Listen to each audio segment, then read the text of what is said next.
Like it might be better to inform that with prior discussion about specific areas, maybe. Yeah, I guess so. Um, I was kind of choosing to do that first because I thought that might kind of inform the rest of the discussion as well.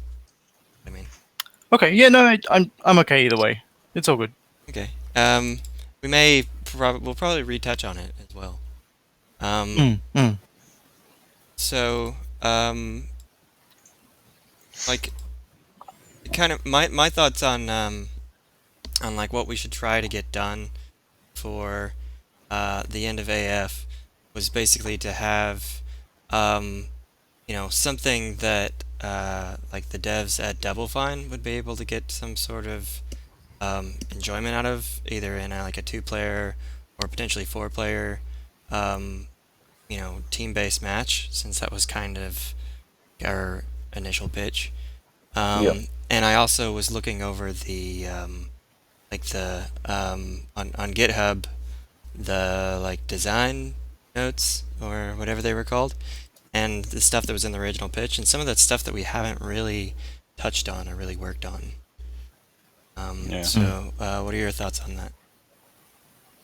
I think we should ditch 4-player just for the end of Amnesia Fortnight. We've got a small amount of time. There's a lot of map changes. There's a lot of logic changes and some networking changes involved with doing 4-player. I think if we stick to 2-player for now, we've trimmed up the scope a little bit, made things a little bit more achievable. Yeah. And we can come back and address that outside of Amnesia Fortnight. I mean, that's my thoughts Yeah, on that. I feel the same way. I agree. Yeah. Okay. So, for anybody who hasn't heard,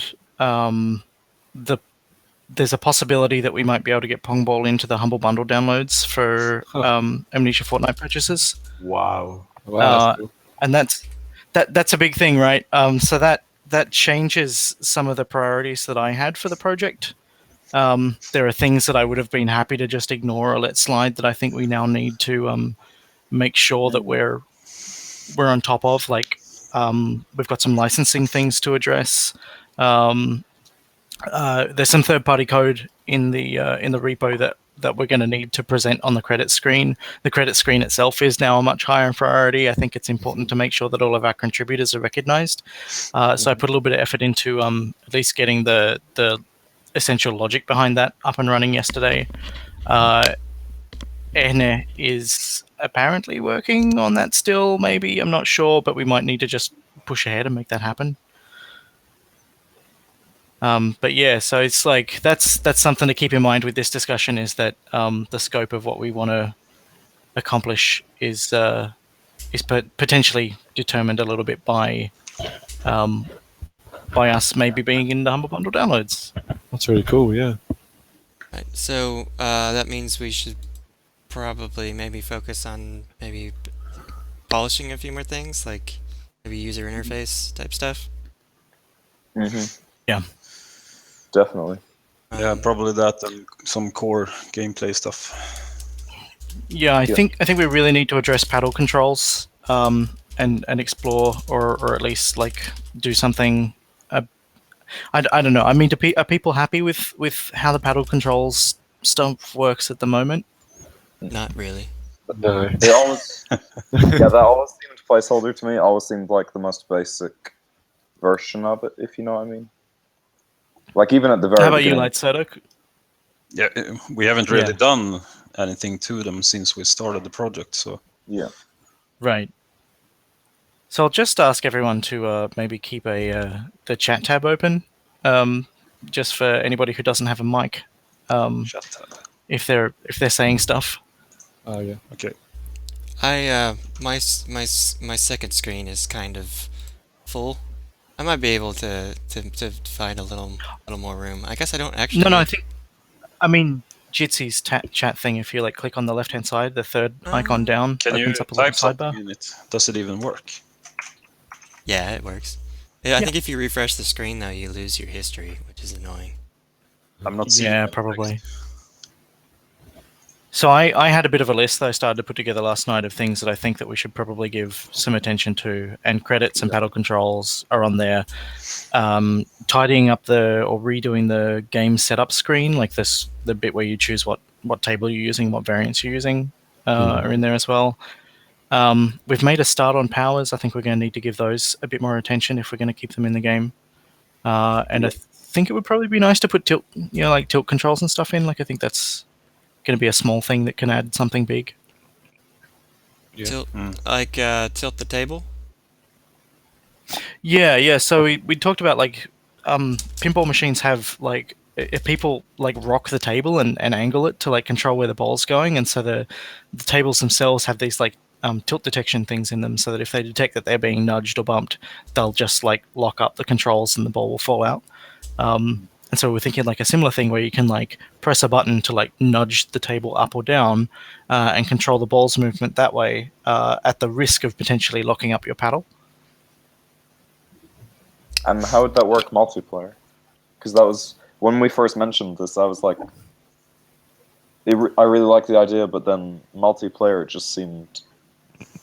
Is it the last person who touched the paddle has the ability to tilt it, or both players can tilt it at the same time, and it could just be like going all over the place with everybody. Yeah, I think we should try and make sure that it doesn't. It's not something you can do like constantly. Like maybe there's a cooldown on it or something.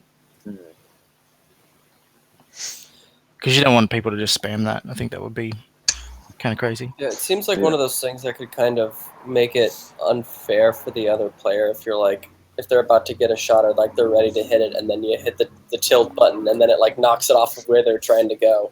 I could picture that being one of those things that would kind of make it not as rewarding to play, because it would just feel like unfair at that point, I think. Hey, what is your name? I'm Kyle. You're Kyle? Oh, okay. Oh, hey, Hey, Kyle. In the top left is a button where you can like set your name and stuff. I think I just did it. Yeah. Cool. Yeah, sweet. It's all good. No, I mean that's a good point, and maybe tilt is just like something that sounds fun that we could waste a bunch of time on that doesn't really bring a lot to the game. I don't know. Okay. Well. Why don't we just like go around real quick and like everybody can like name like the one like feature or bug fix that they feel is the most important. And I guess See if we can get a list going. yeah. I guess we could use the hand thing. Like one person goes, and then when they're done, the first. I don't know if that'll work. We could just go. Is everybody's stuff in the same order? Like me, then Cheeseness, then JCT Wood, then K-Gun? Well, how about you tell whoever is speaking that they're speaking, and when they're done, you tell the next person, and that way we've got some sense of control over it. Yeah. Does that seem okay? Okay. I don't actually have an answer though. So, Oh, okay. I guess cheese. Are you ready, Cheeseness? Yeah. So my list at the moment is credits, paddle controls, game setup screen, and that's the core stuff that I think are kind of the way to go. Yeah, I just So meant I've already covered. like pick the one thing you feel needs the most attention. It's going to be paddle controls, I think, and nailing the kind of fun of the moment to moment gameplay. Okay. All right. You ready, JCT Wood? Yeah. Well, I mean, I want to say networking because that's kind of what I'm getting into right now, but it's definitely paddle controls. Like, people will look past. I mean, they'll forget about a bad UI if the game feels amazing, right? Like, if they get into the game and they're having fun, they don't care if the UI was bad at the beginning. And with networking, like as much as I don't really play games online that much, and I feel like anyone at Double Fine would be playing it locally. People who download it off Humble Bundle, I don't know, they're not going to go and like do matchmaking. Yeah. And all the the NAT stuff that we'd have to get around for networking is just a pain. We'd have to start using third-party asset bundles and stuff. So I think, yeah, Right. paddle controls is for me also. Even just the most basic. If we could just get something that makes it unique, like it needs to be maybe something out with Pong and Pinball that is just extra that we add that makes it Pongball, Yeah. So that's me. All right. And Kagan, are you ready? Yeah, but pretty much the same thing, really. Just the paddle control and just to make the gameplay fun. Because at the moment, when the ball hits the paddle, it kind of just flips about in any kind of direction, really, and goes backwards and whatnot. So that's probably the I think main. that's a collision bug at the moment. Yeah. Yeah. It's something. Yeah. Yeah. Just make it fun to play. Like make the ball reliable, things like that, really. Like Yeah. give the ball some sort of reliable response when you hit it with the paddle, so you actually have some idea about where it's going. Yeah. A few times I've actually gotten it to go generally where I wanted it to go, and I was like, sweet. Yeah, that's how it should be. See now, there are a bunch of different ways we can address that, and one of those might be that you can tilt the paddle or something, or that Yeah. you can do stuff. But we could also potentially do it without any input changes, in that we could show a tracer line for the ball after it hits the paddle, and give you an idea of that way you've got expectations of what will happen. Right.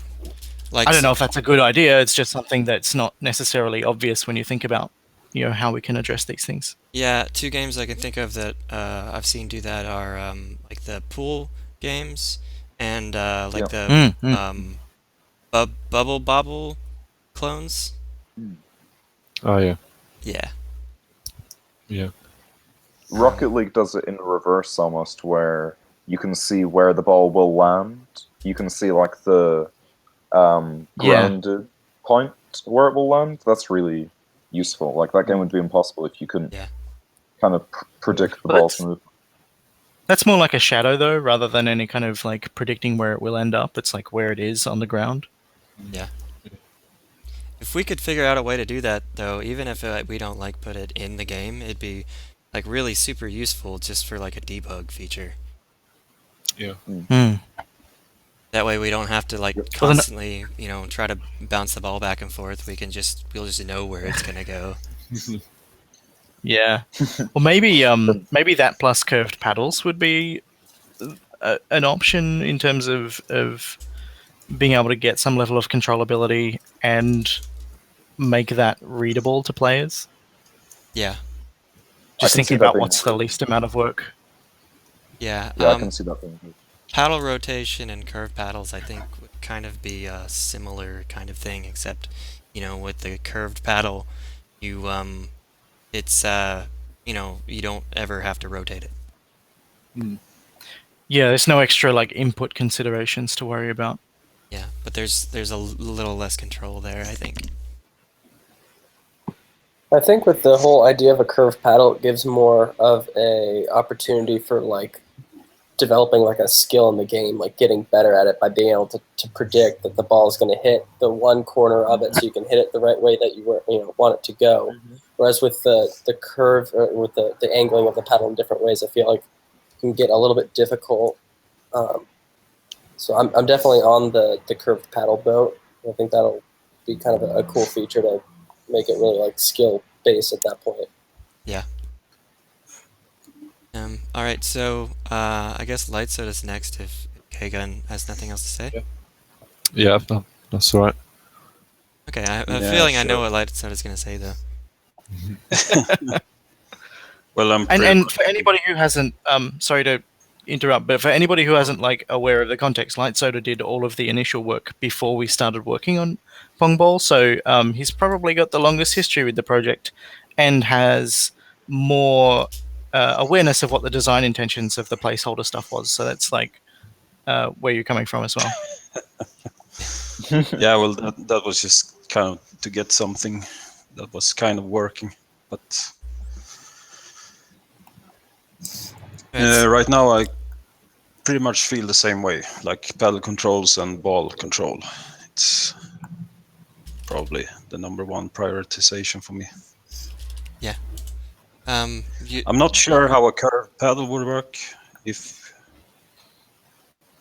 like, would we use a mesh collider for that? Yeah, I think so. We'd like have a like a separate collider from the model. Okay. Oh. Could use a capsule, I guess. I don't know. Yeah, I think with very precise mesh colliders, we're gonna have some pretty funky physics. I was thinking more of like a semicircular mesh and collider,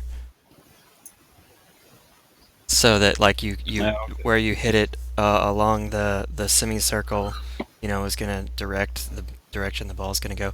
I don't know if that would really work very well though. Yeah. It's how most Pong and Breakout clones work. So it's like it's a demonstrated as a viable, control mechanic. Say it again. It's how Pong and Breakout and stuff, like all the clones of those kinds of games, use that sort of input strategy. So it's proven in that respect that it's viable. Yeah. What do they use? As in, if it hits a curved paddle. the extreme sides, then It'll bounce off more. Yeah, More to an angle. So they have like do they use like a sort of like a mesh collider that's like semicircular or like a capsule? Yeah, but typically it's not visually communicated either. So it's like the paddle looks flat, but the angle is calculated depending upon how close to the edge it is, it would be as though it had a curved. Kind of like what I try to replicate with a capsule collider, I guess. Yeah. I made it like an animated GIF that I put in that thread, which kind of illustrates the concept a little bit. I don't know how clear it is, though. Yeah, I kind of feel like if I had previously made either a pinball or a Pong or like a Breakout clone inside of Unity, then I would probably have been better prepared for like dealing with, this. It's all good. Yeah. But Light Soda, do you have more thoughts? Just one more thing, but the rotation. Like, would that be analog or kind of snapping? Analog. I think K-Gun was sort of the main proponent behind the rotation stuff, if I remember right. Yeah, well, if it was a gamepad, then we could have twin stick kind of controls. Yeah. Or if it was on keyboard, okay. just 2 buttons to rotate one direction in the other direction. Oh, I was thinking about using mouse for keyboard controls. Okay. If we have the camera follow the ball, then mouse controls might start to feel weird, because presumably the mouse is going to be absolutely positioned relative within the screen, but the camera movement is going to change where that is related to the rest of the world and the rest of the paddle. When will the camera follow the ball? I'm hoping it will, because at 16:9, you can't see all the paddles properly. So we've got an issue there. Okay. Yeah, I thinking about what we could do with the camera. Like I was at first, I was thinking about this last night. Like if you have a screen share situation, and let's say the camera follows the ball, and then the camera rotates, you're gonna end up with somebody basically controlling backwards compared to if it rotates to point towards their goal, you're gonna have the camera pointing backwards compared to the way they're controlling it. should be kind of difficult. One thing we might be able When to I say do. camera follows ball, it would be that the camera just moves left or right to follow the ball, not that it Right. Yeah. actually rotates with the ball. Yeah. Yeah. Yeah, that's one possibility. Another is we could have it kind of like zoom in once it gets closer to somebody's goal. But we'd have to have elements on that side that the second player or the opposing player would be able to control inside of that situation. Yeah, like the flippers and stuff. Yeah.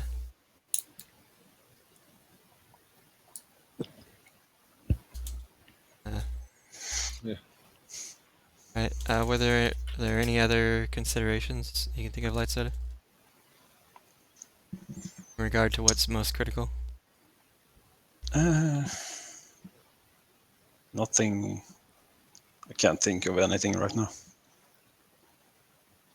Okay. Moving on to Kednar. What do you feel is most the one thing that's most critical? Someone's hungry. Say again? Someone's hungry. Oh, can you hear the cat? Yeah. Yeah. Oh yeah. Yeah. I don't know. Okay, she's I don't mind she's the given cat. up. Oh. All right, Kednar. Yeah, I have some comments also regarding this topic on Pong. Is it my turn? Yes. Yeah, go. Okay. So sure, the paddle feel could be better. The movement up and down, and at least in the builds I tried, is a bit buggy. Sometimes it keeps going without pressing anything. Very slowly, but yeah. And it's a bit sluggish. It's like it's accumulating a lot of inertia.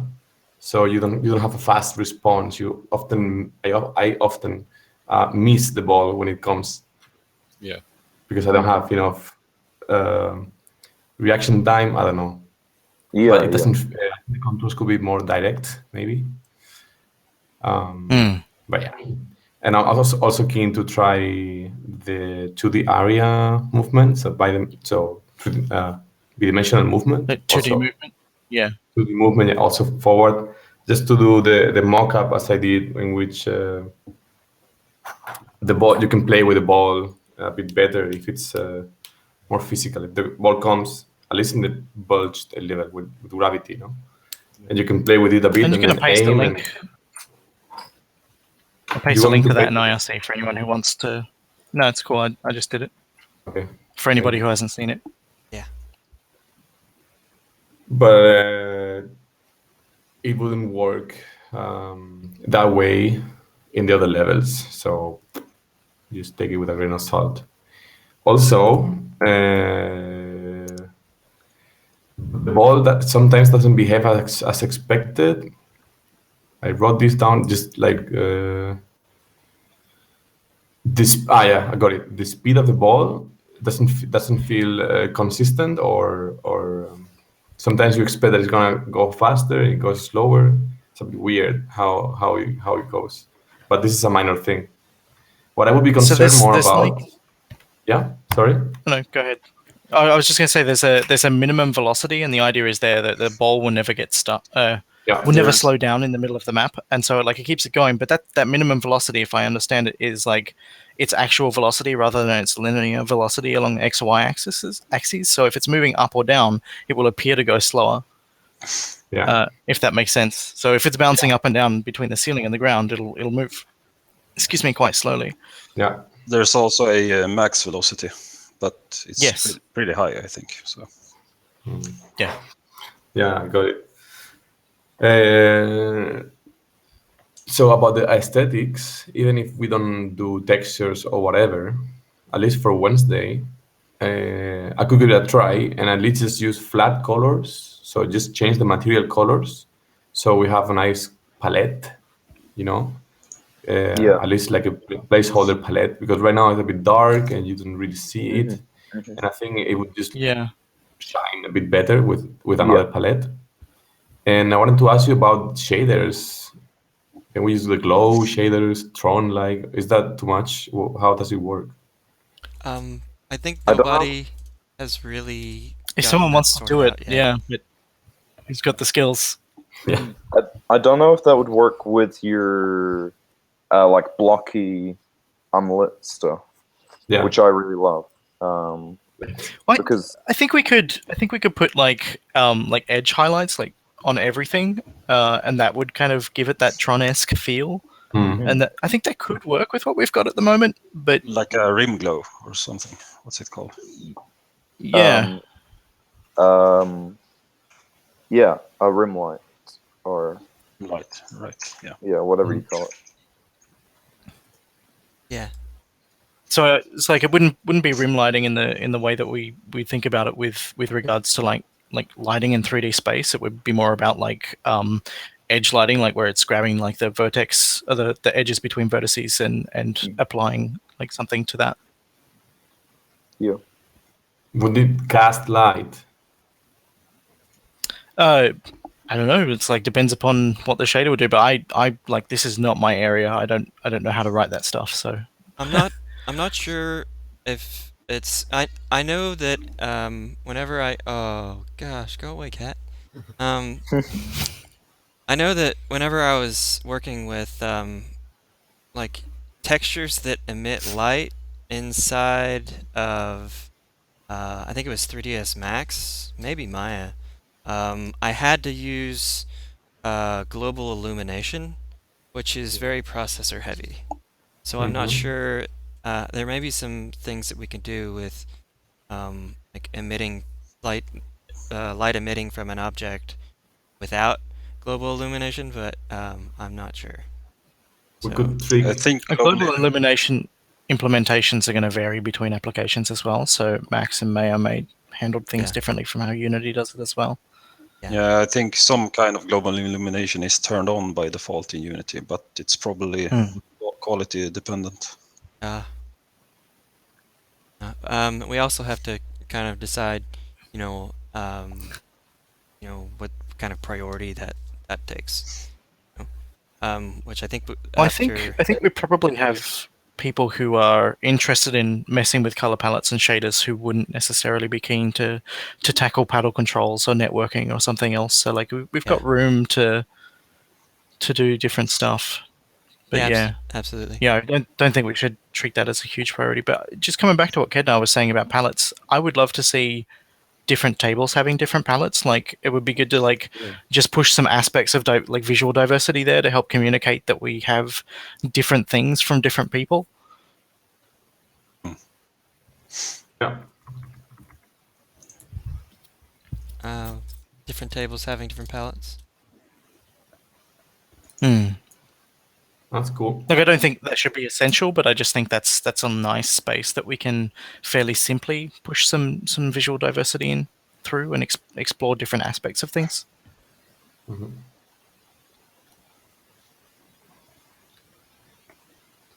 Right. So Did you have more to touch on, Kednar? Not really. Just that your guys are all awesome, and I'm super happy to. Same to do you. this. Wow, it's been It was amazing. fun. yeah, I'll second that. I agree. Yeah. Right. So moving on to Kyle 3-Wen. What do you feel is the most critical?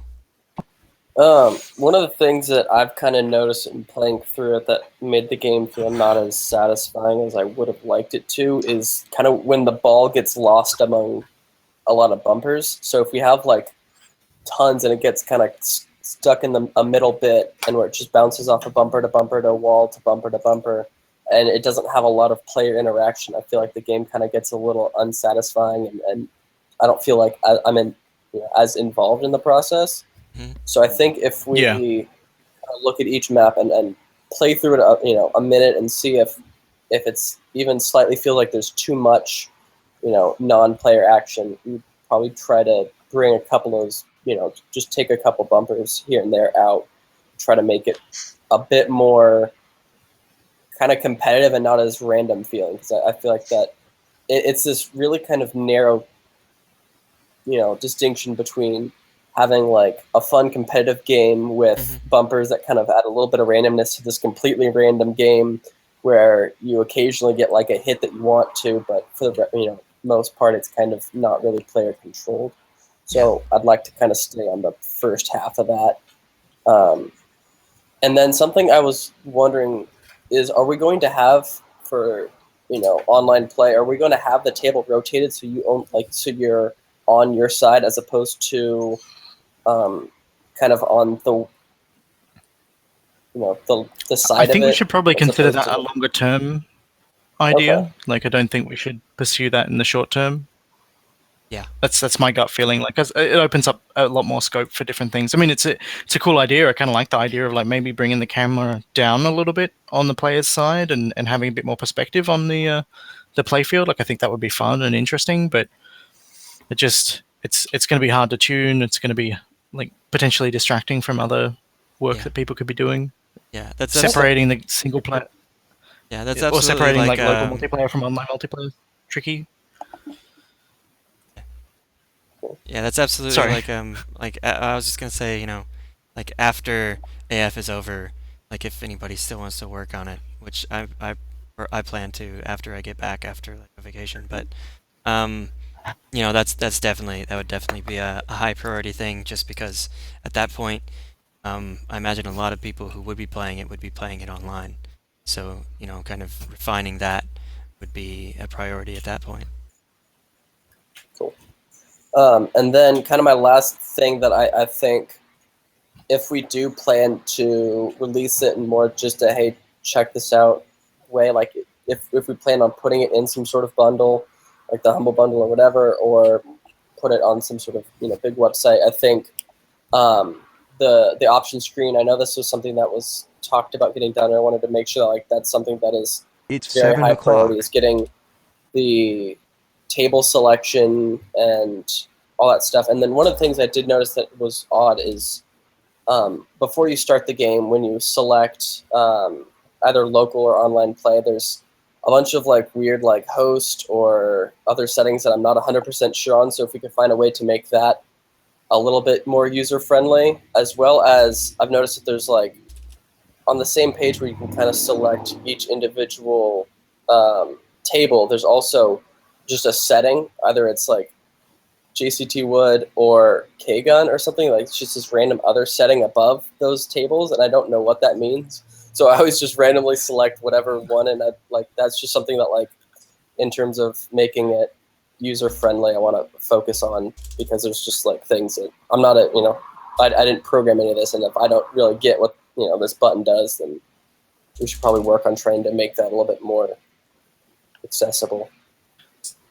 Yeah, Just to shed light on what those other buttons do, they're about giving different themes for the obstacles, for the objects within the level. So like different bumper styles, different floor pads or whatever, and that sort of stuff. I just pasted in IRC like just a quick mock-up of how I would approach like displaying those settings in a sort of concise and readable way. Yeah, I could make like a UGUI like player table variant selection screen stuff for that. I just haven't been doing it because like it's functional now, so like I didn't feel like it was a high priority. There's other stuff to work on, right? Yeah, that's definitely something that I'll probably need to focus on if it's going to be in Humble Bundle, because otherwise it's and it might be a good idea just to get something that's maybe a little bit more clear anyway. But I've also just kind of been putting it off because I kind of hate working with UGUI, because like it's kind of fidgety and like it's not always clear how it's supposed to work, and like it'll break and then you won't be able to undo it, and it's just a pain to work with, really. Also, it's been like kind of I've done more with that inside of Unity probably than almost anything else, because of the nature of the productive game that I was trying to make. Okay, is there any any other considerations, Kyle? Just something to note. Oh, sorry. I was just gonna make a note about No worries, this. go ahead. So what were you gonna say? No, I was just gonna say, right now there's also like a paddle selection thing that was really for if there were 4 players, but now that there's only 2 players, that's completely defunct. Like you'd always be, if you're playing on your own, you'd always be player 1 and the other would be an AI. If you're playing with 2 people, you'd always be player 1 and player 2. And if you're playing online, the host would be player 1, the client would be player 2. So we can just remove that for now. Yeah, anyway. Yeah, I think that can be optimized away. Yeah. Cool. They probably also want to make it so that at some point so that you can only pick one player to be when you're playing locally if you've only got one set of controls. Yeah. Maybe that's another thing that like nobody's raised so far is that we don't have like support for multiple input devices. Oh yeah. Yeah. Which like without that, local play is kind of single player. Oh yeah. Yeah, let's put that up high. Yeah. Yeah, definitely.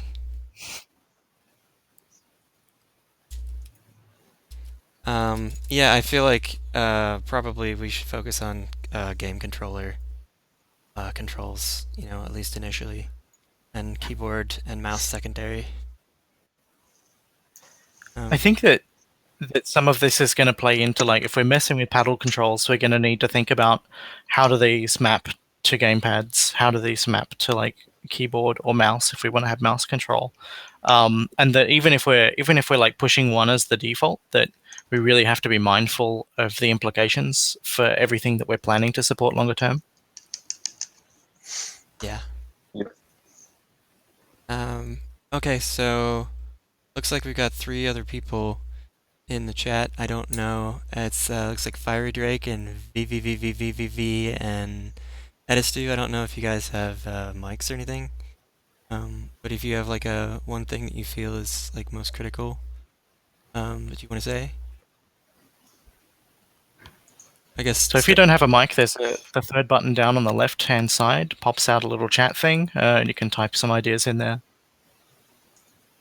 Yeah, it looks like Fiery Drake. Hello. Hello. I don't know if we can hear you though.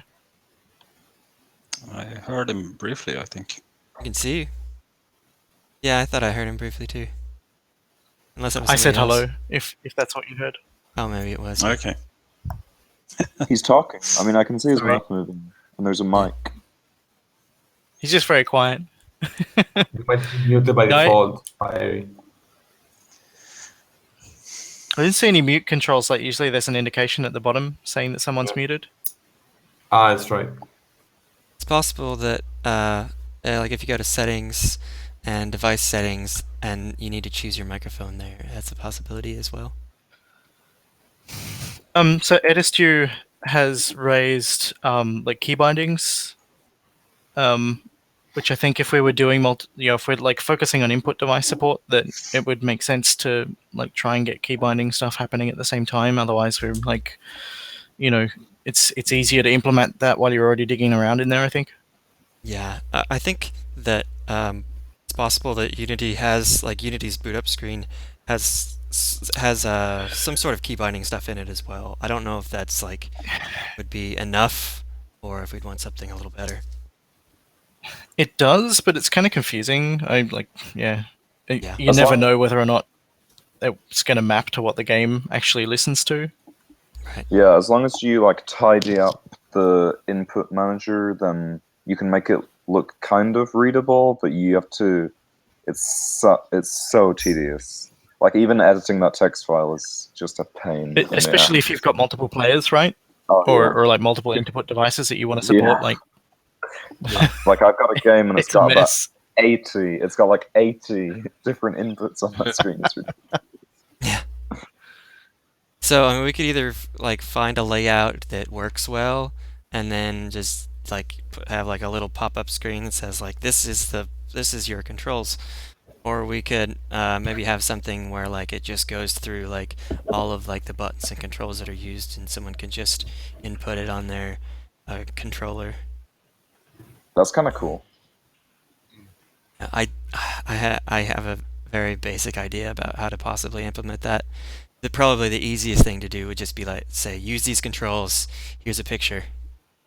Yeah, but it is For accessibility especially, it's really good to try and give some kind of input mapping. And even like on the off chance that somebody only has one controller and they still want to use a controller, if they were able to somehow map that to one controller, Yeah. then Like that 2 would be players to useful. 1 controller.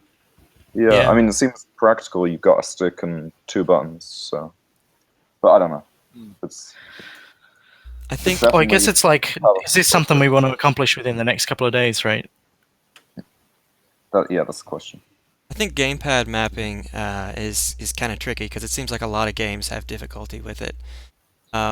So I think as long as we have a default setting that works for Xbox 360 controllers, I think that would kind of be the highest priority. And if we can get some other kind of system where people can like, remap, because like I don't actually have those devices. I don't have a 360 controller, but I suspect that the people at Double Fine, that might be what they would play with, but I don't know that either. Well, they'll have stuff for testing all sorts of different Yeah. gear anyway, so I don't think we need to worry too much on that front. Yeah, I think that's kind of, I think the majority of people have some sort of Xbox 360 control on the PC though.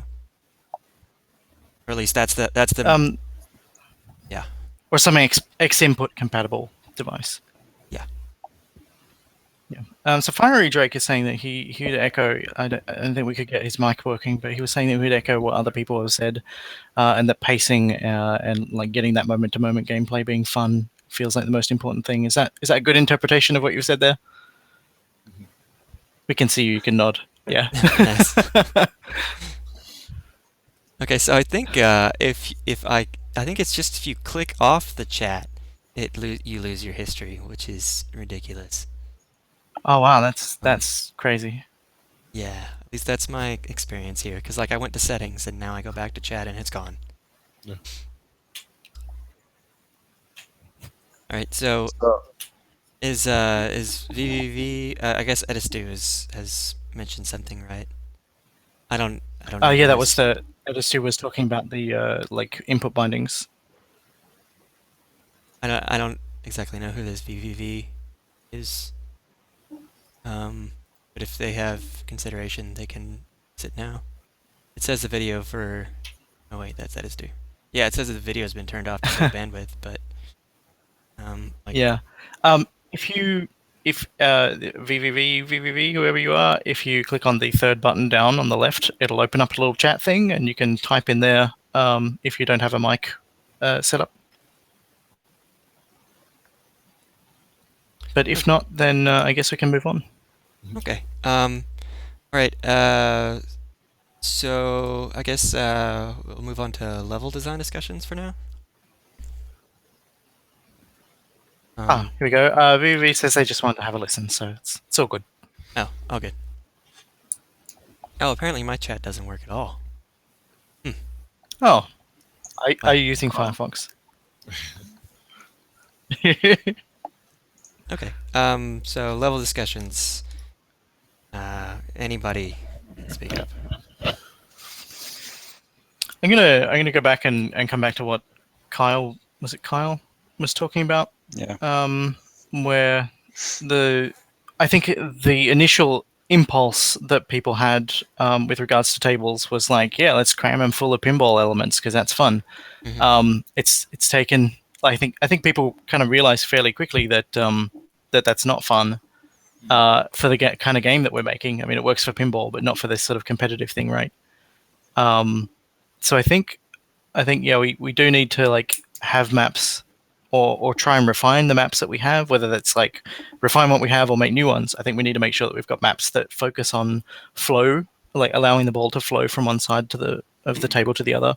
And like the speedster map, I really like that one, but I think those 2 pillars in the middle of the ramp feel like they kind of get in the way of moving the ball comfortably back and forth across the level. Well, I've tested it out a little bit. How do you feel? And it's not too bad. I think it plays quite well. I still haven't got the speed like boost things working quite right yet. When it goes over them, it's not really a controlled like direction that it spins it off in. But they do work. They boost the ball off somewhere else, and that Yeah, keeps it going. So that's pretty cool. So it doesn't really get stuck around as much as in the other map. So there's a lot more. It feels like there's a lot more kind of movement going on. So yeah, I think that's fixes it a bit, but I haven't fully tested it, so I don't know. The garden map that I was playing with, the thing that I was working with there was like keep the center clear and have the bumpers on the sides as this like thing that you consciously direct the ball towards if you want to do that. But otherwise, like the center is clear for normal Pong style gameplay. But I don't know if I'm going to have time to like build that out into something that can go into the game. Yeah. And I think Fiery Drake's just something similar in chat. That having the center clear feels like a good way to go. But I really love that whole kind of like overpass thing that you've got in the Speedster map, where you can go comfortably over the top, or you can like get into this kind of interesting stuff down the bottom. Yeah. No, it's pretty cool, but just might need a bit more work, but we'll see. Oh. There's Kednar's bulge awesome. map as well, which I think is yeah, I think Kednar's map is probably close to what VVV is suggesting there. I don't have that link to the GIF anymore, but that was a pretty good interpretation of it. The one with the 2D movement. Yeah, it was that same map. Yeah. I don't know, Kednar, do you feel that the bulge map can work without 2D movement? Do you think that you can work without that gameplay? Because I'm worried that I don't know, if we choose to not go with 2D movement for everything, then it's going to be hard to justify just for that one map within the time frame that we have left. Exactly, that's what I was referring to. Yeah, sure. Yeah. Also, I didn't finish. I was working on this bulge map. Yeah, but I didn't finish it. I like the map. I think it's great. You mean the colorful one? Yeah, I think it looks fantastic. Yeah, but I didn't even play test or whatever. I was struggling with Unity, trying to put it in. I just didn't manage. Yeah, I can help you out with that. Yeah, man. If you can like, place stuff, so there is a clean table with bulge in the middle that you could use and just like put stuff on. If we make assets like ramps and we have assets already, the bumpers, the flippers, you just put them in and mess around with them. That would be cool. Yeah, I can actually. Well, I think we're making ramps map specific now. Like they're not controlled by the asset bundles. Is that right? Yeah. The only thing that I think is really controlled by the asset bundles is like well, I don't know. Light's would be able to answer this better, but the main thing I think is the bumpers. Bumpers right now. But I think it would be good to have like floor pads and stuff. But then we enter into this situation where a set might not have everything, so we need to like be conscious and mindful of that and try and like have, I don't know, like some kind of default stuff that we can slot in to yeah, if something is stuff. missing, it will be just empty in the table. Yeah. Mm. The way that we've been importing and exporting tables is that basically we export one FBX that has everything in it so that you can use it for placement, and then export like the bumpers and things you might want to like move around or import into another table as separate objects, or things that might need like scripts attached to them so that they can be interactable, so that you can make a prefab out of that, and like you can change, if you change like a script variable, you can then propagate that to all of the like prefabs that are inside of the scene itself. So yeah, like as long as I have the assets, or maybe even like the original like scene file from the whatever modeling software you're using, then hopefully I should be able to, even if I don't have. That's in the assets repo now. Is it? Yeah, I merged it in yesterday. Oh, okay. I just haven't had a chance to Sorry. look at it yet, I guess. Also, I think No, I probably. didn't see the pull request had been open for a couple of days. Sorry. Oh, I see.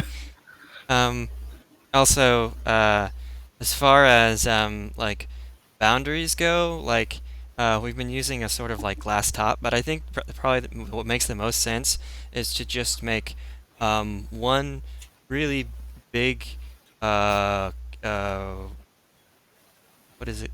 It's not a square. It's not a rectangle. A plane, is that the word you're looking for? I mean, it's a cube, but you know, it's a cube in. Prism. A cube in the shape of your table, essentially, or not the shape of your table, but with the dimensions of your table, and then it Prism. has inverse normals on it, so that the normals are facing in instead of pointing out. And then all you need is So it's just like an that. external bounding box. Yeah, that's probably the best kind of bounding box to use for our things. And the ball may bounce out of, the ring occasionally, but it's just gonna bounce off the box and then fall back in. And we could even, if we wanted to, just hook up like a, I don't know, out of bounds kind of like penalty or something, or maybe not. Um, but yeah, I I think feel like we that's probably need some like bounce checking. Like we need something to say if the ball is like obviously outside the map, reset it. I don't know if we've got anything to do that at the moment or not. well, it'll just bounce off the wall. I mean, No, I mean we if could it have it I mean reset if it too, like yeah. manages to be moving fast enough to escape entirely, Right. would be nice to have some kind of automatic reset just as a sanity check. Oh, right. Yeah, Um, could just check the distance from origin or something. Yeah, like if it's more than 2 kilometers, then something's gone wrong. Ideally, the bounding box should keep it from ever leaving, though.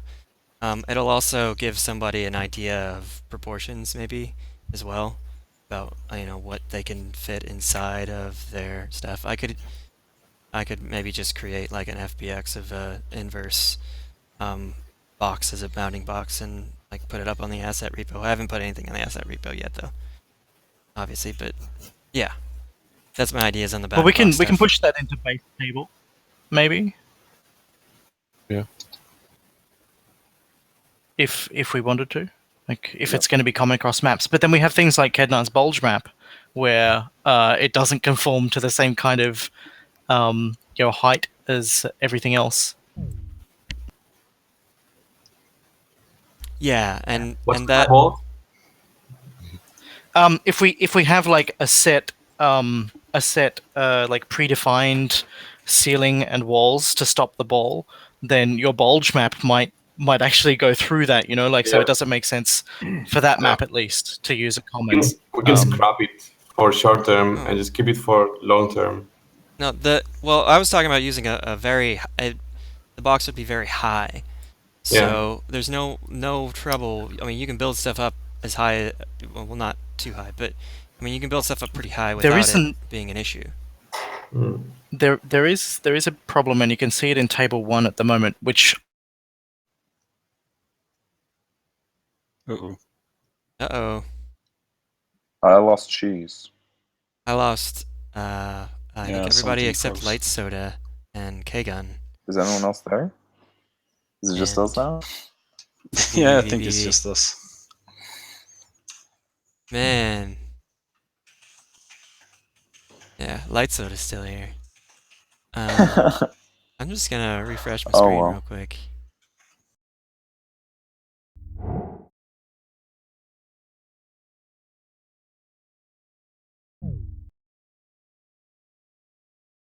Alright.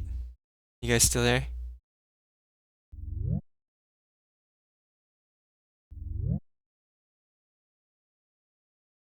Anybody there?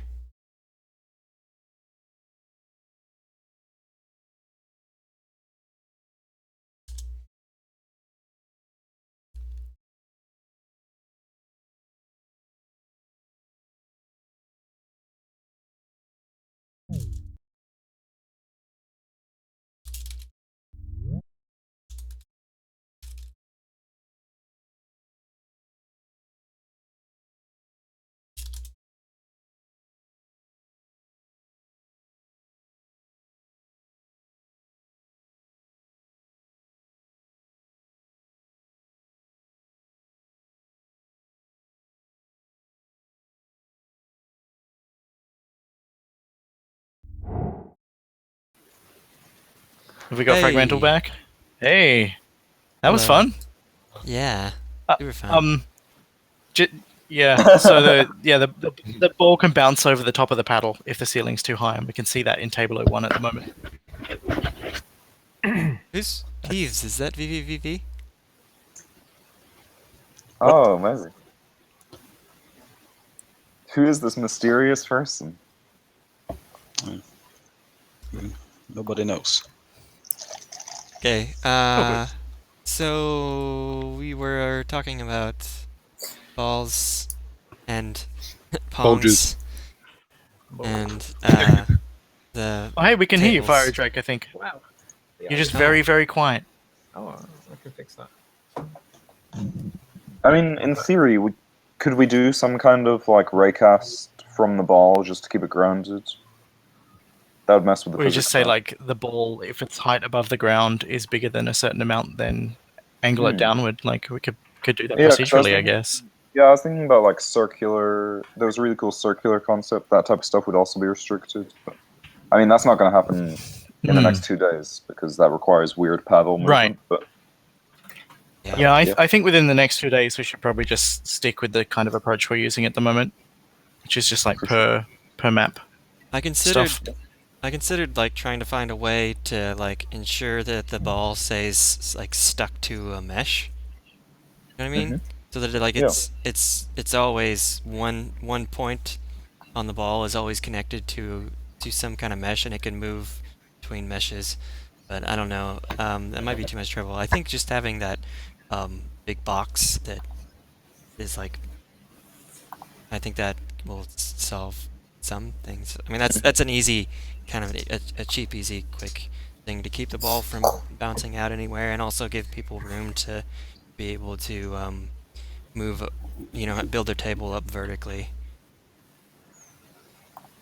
We just need to be certain that the ball can't bounce over paddles, because that's the problem we've got at the moment, right? Oh, right, Yeah. right. On table 01, where the ceiling is just a little bit too high and the ball can scoot over the top of a paddle, and like as far as our gameplay goes, it just feels really wrong when it happens. Like being violated. Yeah, sure. This is somewhere What where paddles? you can cheat, right? Just have like infinitely high colliders.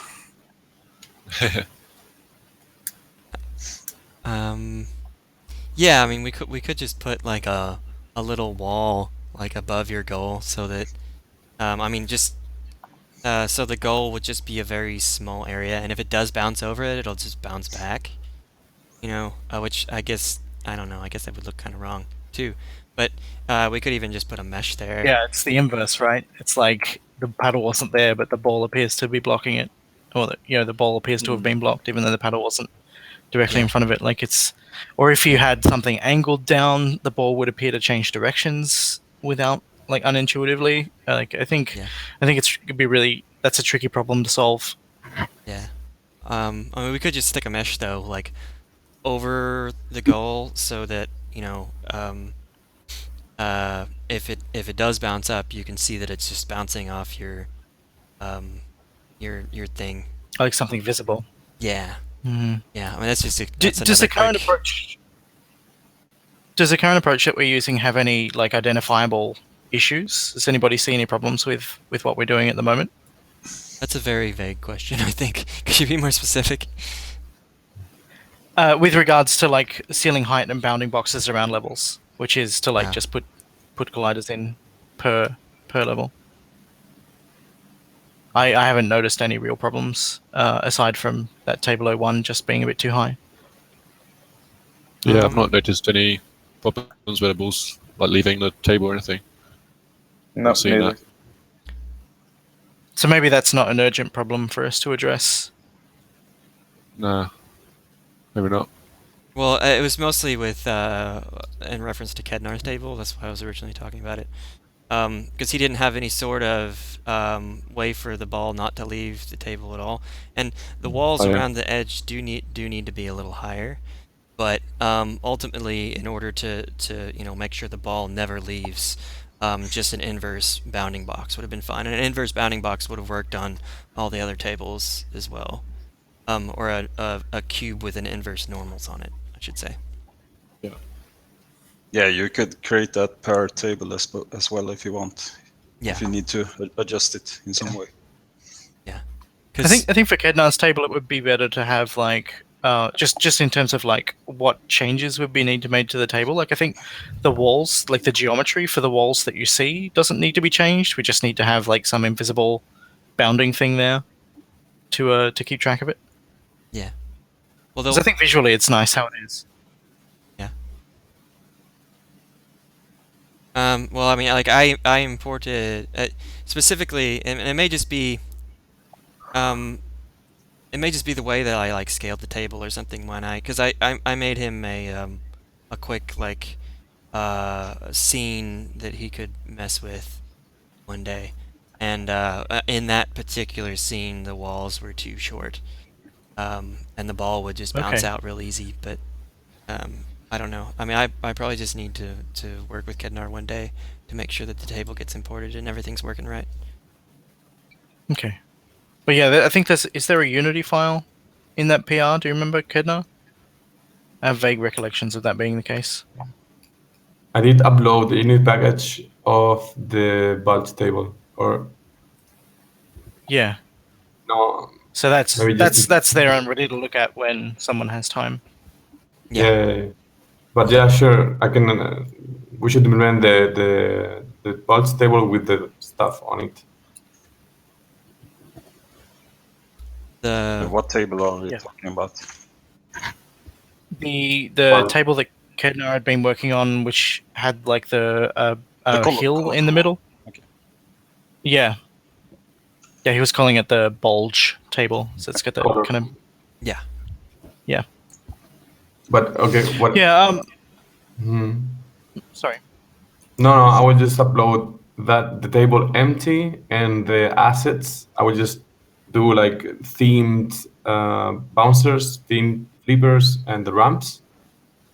Mhm. And then we can take this and put them in and change the layout if you want. Yeah. I had this idea of tunnels, but I'll scrap it. Yeah, I think we wanted should put those holes in like as something later to address. Yeah. Yeah. Cool. Are there any other like key things that we want to touch on or play with table design wise? I know that was it Aussie had done a table where like both players were on one side of the map and Light Soda was really inspired by that. Is that something we want to pursue? Did you have something you wanted to say, Kyle? Looks like you Yeah, had- one of the things I wanted to say was on the Speedster map, I think it would really benefit the smoothness of the game. I noticed on that little ramp there's this like kind of triangle that kind of prevents you from hitting it up, and you can either go on this side of the ramp or the other side of the ramp. I think if we just take that out and have it kind of this bigger funnel, Yeah. it'll really, really help in terms of like trying to get the ball to your opponent in a quick way, and it gives you that option to kind of go left or right through those other little means or have the little bumpers underneath be brought in. But I think it'd be really good to at least just try it to see what it's like without that little triangle on Yeah, either side definitely. of the big main ramp, because I think that would really speed things up. Yeah, that's a cool idea. yeah, Yeah, that's what I was suggesting too. Yeah. Oh, yeah. Alright, any other table discussions? I mean, if we could get into like technical stuff at the end if anybody needs any help. Were you gonna say something, Light Soda? Yeah, just touching upon what you were saying about the Ossus table. I don't think I'm gonna pursue that in the next coming 2 days. That's too short. Yeah. It's a really nice idea. Oh, was that the like the handball type table? It's Kind of like where- squash, yeah, like Mm. two paddles on one side. Yeah, So the goals are right next to each other, yeah, adjacent to each other. Yeah, and that's got like a technical issue as well in that all of our goals. Actually, sorry, no, our goals aren't positioned, but our paddles are positioned in base table, and they're not like customizable per table yet. So I think we should just stick with what we got for the moment. That's my gut feeling there. yeah. Interesting enough, I actually I was looking at a lot of the old like Pong games, and that's something that they implemented at some of them. Um, Hmm. I don't know how well it worked for them, but um, It's viable. It's interesting in some ways, but yeah, it just feels like it's going to push the scope out a little bit for us. yeah, we gotta prioritize. Got any other table or level design stuff? Real quick. I think we're good. All right. So programming is what I had next. I think we probably kind of touched on that a little bit. We touched on everything so far a little bit, but specifically, is there anything anybody wants to discuss programming wise? Yeah, yeah. I mean, networking is something that it's always been there since the start, right? But how, Yeah. what state do we expect that to be in terms of like matchmaking, in terms of having play between two people who aren't local, like on two things on the local network? I mean, To me, the kind of scope of like we're making a game jam game. I would say like it's fair to expect people to know their IP address and be able to like set up port forwarding if needed, or whatever. Like I Yeah. don't personally see that as being a big problem that we Yeah. should worry about within the next few days. Does anybody else Okay. feel differently? Not really. No.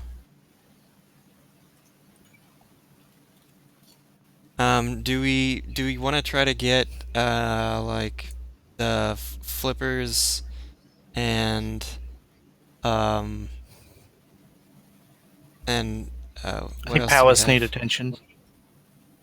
Well, I know that us has just said that they re-implemented the powers so that it spawns networked objects rather than activating them locally on the client, which was the main issue. Yeah. Why do I have like a little speakerphone? Did I do something? I don't know. You look fine. No, I think it Oh, just okay. means that you're the person currently talking. Sorry. Okay. Yeah. So, but now that the table selection stuff should work, so that weird thing where like the ball would spawn in before you could see anything else on the client, that shouldn't happen anymore. I think really if we get Yeah. if we get like the nice UI, which doesn't have the matchmaking stuff if we're not including that, because that's going to be a pain to get working. And all it asks is you put in your IP and choose whether to be the host or the client, and then yeah. Yeah, I does the other matchmaking stuff work? Like I never had a chance to sit down with it. Is it functional? Does anybody know?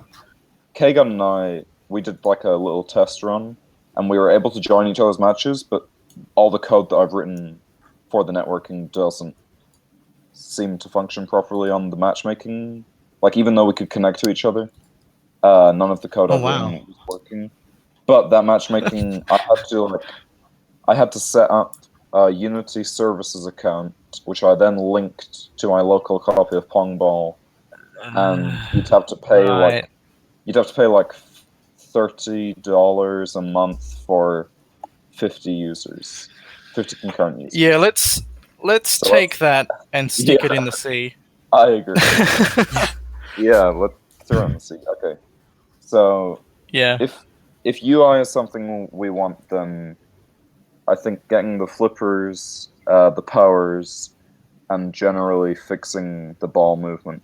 So Networking issue done. 19 is still open. Is that what we're talking about with regards to ball movement? Yeah. That's just- ball movement erratic and gets stuck. Yeah.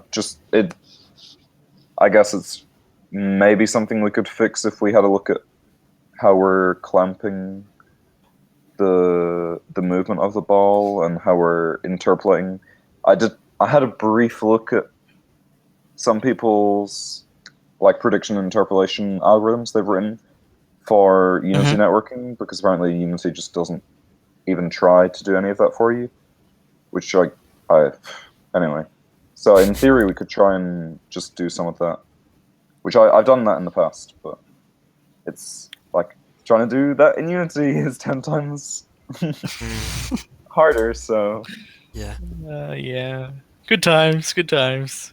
So, Yeah, So yeah, we identified last night that like network sync performance seems like kind of bad. yeah, And yeah. we see like weird interpolation effects where like on the client the ball is like curving away Yeah. from things instead Yeah. of getting close enough to look like it's impacted them. Like, but that seemed to have gotten worse. I think over the like Oh, I what? can't remember when it was, but it seemed worse like within the past couple of days than it did like at the beginning of Amnesia Fortnight. I mean, that could be because We're doing a whole lot more stuff now, right? there's like a couple more networked objects. I mean, I think also it's probably no, I can't think exactly why that would be, but we can look into it. I mean, what I'm Yeah, what I didn't want have to know time to is- look at it. Yeah, but what I'm saying is what do people think I should do? Because I have dabbled in this networking stuff. I could probably look at more of it. Or do Is people it something think, you're excited by? what? I mean, what was the question specifically? Like, what do people think? they should yeah, do well, do in do regard people to? think, yeah, do people think there's something I should do instead of networking? Oh, Well, Or- we've kind of identified that paddle controls are like a big thing, and it would be nice to have one or two people who are like focusing on that. Yep. Yep. So I guess like maybe let's work out who that is first, and then like Good kind of idea. cascade down the priority level. okay. Well, we could go ahead and do that now. Like, Yeah, let's do that. I had Sorry to derail things. that's fine. Don't worry. I had some ideas in regard to like getting the paddle to rotate and possibly also like grab and hold the ball. But beyond, I haven't had time to test out those ideas, and beyond that, like I don't have any ideas. My when you say grab and hold the ball, do you mean like be able to like have the sort of 2D ball control that Kednar was talking about, or do you mean like hold down a button and then the ball sticks to your paddle until you're ready to release it? The latter.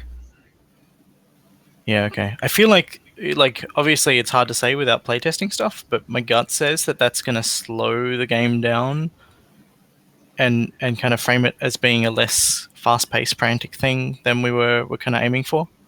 Yeah, well, I mean, I guess ideally, one simple way to fix that would just be to have a timer so that you can only hold it for so long. And then another way would be to, like, I don't know, like penalize somebody if they hold it too long or something like that. Like freeze their paddle for a second or something. And also, I noticed that on the like the original discussion, that if you there was like serving was one of the ideas. Oh, yeah. I remember that. Yeah. That's something I'd like to see get in, because like this whole thing of having the ball inherit its last vector when you scored a goal feels a bit weird. Yeah. I also don't like the way the trail gets dragged across the screen. Oh yeah, we got to turn that off. Yeah. But yeah, if the ball holding the ball could also be part of the serving mechanic, but we'd have to find a way to like move the spawner, I think, to the paddle, as Yeah. opposed to having Yeah. it just in one location. So if we don't have 2D movement, if we do have 2D movement, then we can say, all right, stick the ball here, move the paddle away from it so that it doesn't like spawn inside the paddle, and then you're all good. Player can do whatever they want. If we don't have 2D movement and we stick with this like one-dimensional Pong movement, then having the ball stick to the paddle until the player clicks a button or something feels like a nice way to handle serving. Yeah, that Might be more practical for the time we have. That's how stuff like Arkanoid, it's just a Pong breakout clone handles serving. Yeah. Yeah. So I mean, either that's something that I could try to start working on, and when it comes to network related stuff, I would certainly need help, or someone else could handle that if they feel like that was something that they're comfortable with.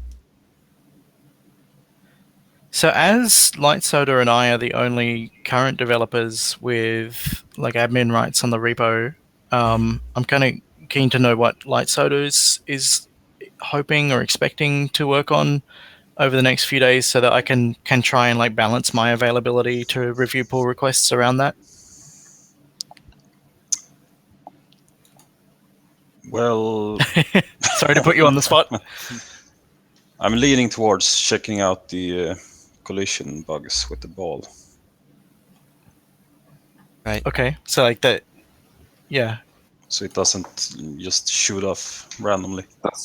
That's really important. I think like all the paddle control stuff would be completely void if the ball was unpredictable. Yeah. Yeah. Yeah. Okay. Have you made any headway on that? Not yet. I noticed you were looking into like the add relative, and you were talking with Kagan earlier about some stuff related to like velocity, and I don't remember all Yeah, of it feels like one of the scripts are causing it, because the collider is very, very simple, so it shouldn't cause any erratic behavior like that. But Yeah. Could it be to do with the way that we maintain the velocity conflicting with Unity's rigid body stuff? I mean, I've had trouble in That's the the past lovely with thing the- about physics systems, is that you like always want to do something more than what they do by default, and integrating with them can be a pain in the bum. Yeah. yeah, I have had trouble in the past where if you set the rigid body velocity directly, it just does not do what you expect it to do. But then I don't know how. Like, I think as well, if we want the ball to be predictable, maybe the minimum velocity thing, I don't know it how needs- we could adjust it.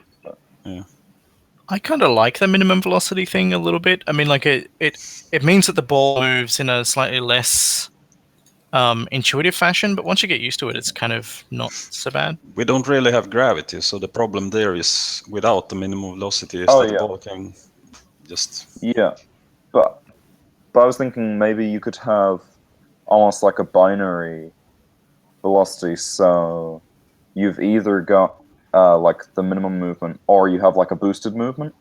Because my biggest issue right now is that the ball will speed up, and then it will slow down, and then bounce and speed up, and then slow down.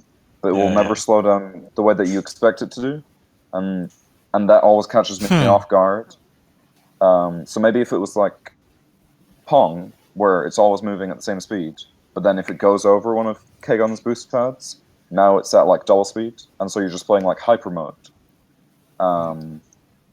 Because I don't see any reason right now to have that like variable speed. Well, the I think that's what gets me.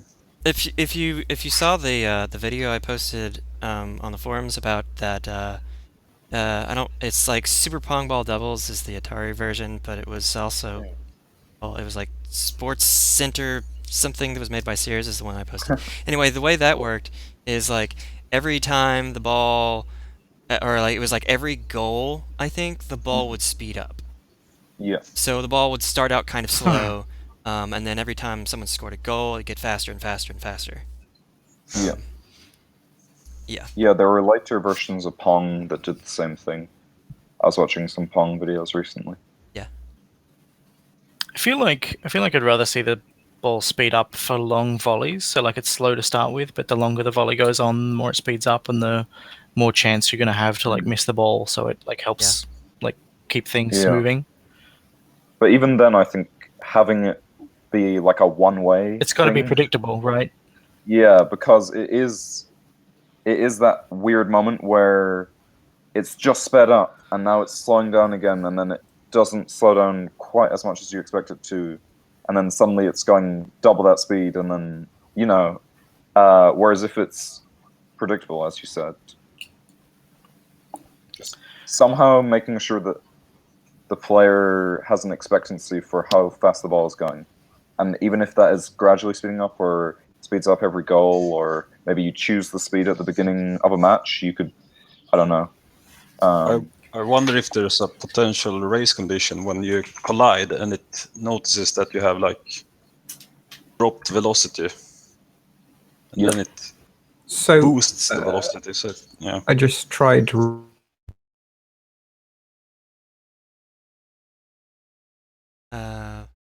Connectivity issues? Anybody? Is it just me?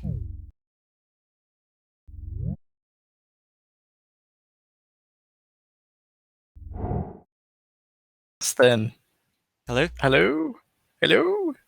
Hi. Hello? Got to... Yeah, I think we lost a bunch of other people. Hello. When Light Soda gets back, I was going to ask if he wanted to also look at addressing configurable asset bundles. I think that's going to be a small change, but it's the code around that is stuff that he's worked most with, so might be worth throwing that at him if he's keen. Light Soda, are you back?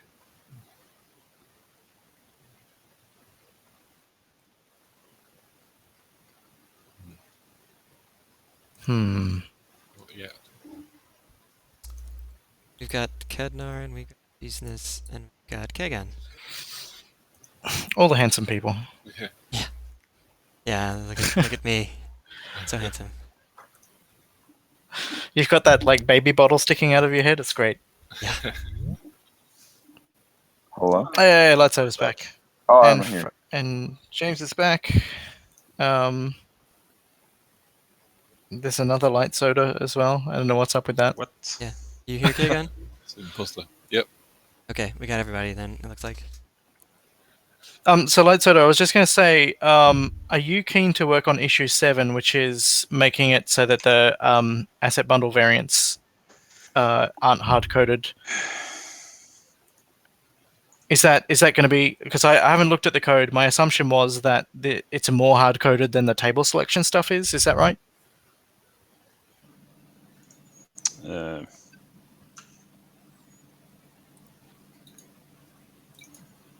not sure what you're. Issue number 7 on GitHub. I'm just thinking about like if someone wants to work on, if one of the asset creators wants to work on more asset bundle variants, is that as easy as adding a new table in at the moment?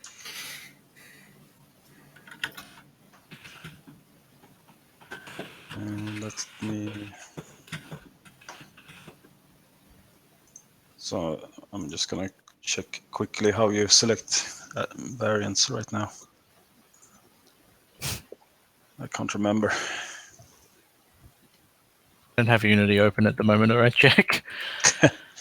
So right now it's just a dictionary. So you would add. It's the same as tables. Yeah. Yeah, I think that's okay. That's fine then. If you think that's fine, I mean, I think that's fine. But we need to remember that you need to have replacements for all the meshes. That's variants. Yeah, that's a thing. So at the moment, the floor pads aren't part of the asset bundles, are they? Nope. No. No. Maybe we just ignore that stuff for the next couple of days and like circle around and deal with it later if we want. Yeah, the asset bundles have been more problems than. Yeah, when Eric suggested them, I was like, I don't know if this sounds like the best approach, but I don't know. It's been a good learning experience for us all, I think. Yeah, for sure. Yeah, it's... Maybe you go. No, I was going to say, it's definitely added a different layer of difficulty in there. Yeah, I was And just part gonna of say that maybe is like also just not having a documented workflow for it, right? Like people not really being up to speed with how it works. Like I think we're a bit more comfortable with stuff now. Mhm. Yeah.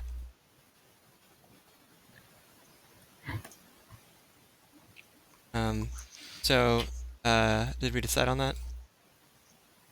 I think we're just going to leave it as is. It's fine. Okay.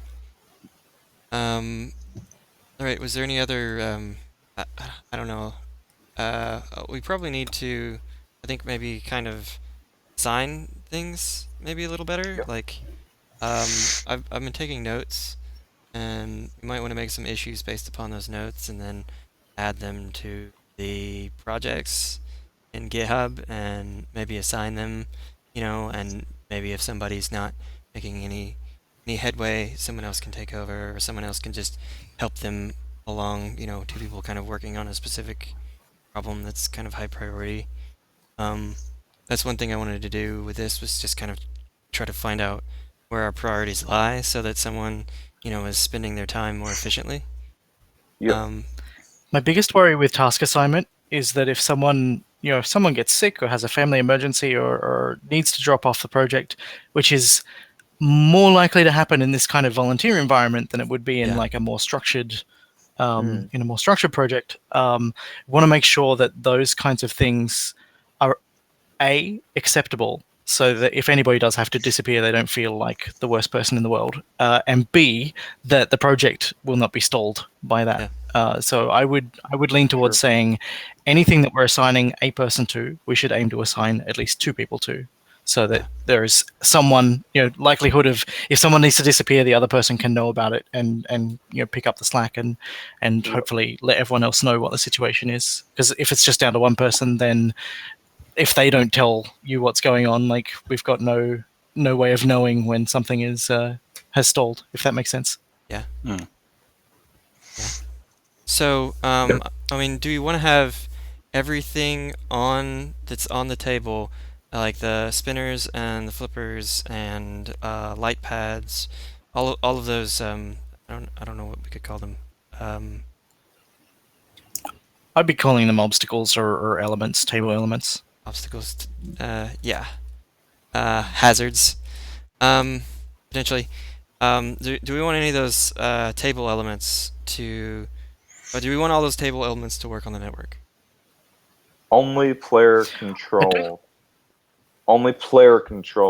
elements need to be networked. Like anything that reacts to the ball would be client side, and the ball would be the only thing handled on the network. So say there's a spinner and the ball hits it. The client would simulate the spinner spinning, and then on the server it would say, "Oh, the spinner spun. Now activate the boost pad." Would you? But the flipper, Yeah, like I don't think that it matters if the host sees the spinner in one position and the client sees the spinner in the other position. Like that's just cosmetic, right? Like it doesn't really matter. The flipper needs sync. And like the gates as well. Gates need to be synced. Yeah. And boost pads. Yeah. Well, maybe not. Like because the host is going to be saying where the ball is, right? Well, the boost. But the boost pads have a visual element of like they can be switched to be facing different directions. Oh, right. Yeah. Okay. Yeah. No, that. Yes. Yeah. Yeah. Okay. Yeah. Sure. Yeah. Oh, was the direction switching on them? That's a new. Yeah, Yeah. it's awesome. Yeah. That's what K-Gun's working on. Yeah. So on the top of that ramp on the speedster map is one that changes directions. Yeah. Oh, cool. It's not quite there yet, but Right. So does that change directions based on the side that the ball enters from, or do you have to press a button to change that? at the moment it's that triangle piece. There's a button on there, so when it's pressed on your side, it will aim towards the other goal. Okay. Same So for the effectively, the ramp is like one directional, and it's up to like if it's facing the other way, you can't get through. Yeah. Yeah, if it's facing the other way, your ball will just get shot back towards you. Yeah. Okay. Yeah, I'm going to take out the triangle pieces in the middle of the ramp. at the entrances. Yeah, I think if you had a floor pad so that like when you enter the ramp, it's always going to go all the way through and always going to get shot out the other side really fast. I think that could be interesting. Maybe. I don't know. I mean, you need to play with it and see how it feels. Yeah.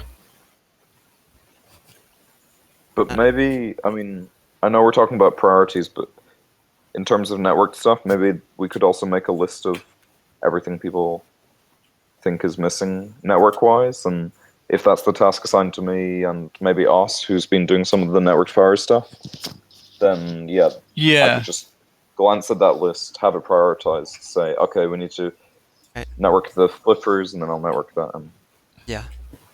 Is that Do we want to build that list here in chat, or do we want to like make a GitHub issue and then like try and deal with that No, an outside issue. of this? yeah, just use an issue. Okay. Right.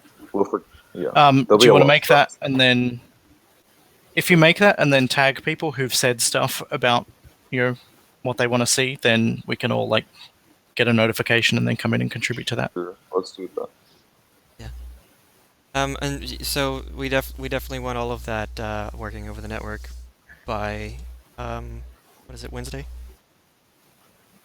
Has that been agreed? Yeah, I think so. You comfortable with that, James? Yeah, I have a few commitments. So, I mean, I Okay. was away the past couple of days, and I kind of realized how much time I missed. And I'm worried that I might lose another day, and then that only leaves me one day. So, So I'm just gonna stop for. Just stop for a second. Fiery Drake. It says that your mic is muted in Jitsi. There's a button at the very top middle of the screen. I saw that in IRC you had something to say It's 8 about o'clock. the ball behavior. I just wanted to make sure that didn't get lost. Well, I was trying to say it earlier. I just wasn't sure whether I was loud enough to be heard. So I thought I'd take it. No, we can hear you now. You sound good. Okay, yeah. It's just I was fiddling around with the paddle behaviors and removing the add force to ball script from the paddles did seem to make the collisions less erratic when they're hitting the paddle. On the flippers? I also set not on the on the flippers, paddles. but on the paddles. Right. Yeah, because they were. It makes the speed at which they come off the paddle very consistent. I have also set the collision detection to continuous dynamic on the paddles as well as the ball, just to see if that made a difference. I'm not sure if it did or not. Just to be awesome. complete. I thought the add force find. to ball Sorry script to was interrupt already you on the there, paddles. James. Don't worry. I thought the add force to ball script was already on the paddles. Is that Yeah, he's talking about taking it off. So it's just for the taking it experiment. off getting of rid of these it. paddles? Yeah, so Yeah. my point, I think, is that seems to be the source of the erratic behavior on the paddle collisions.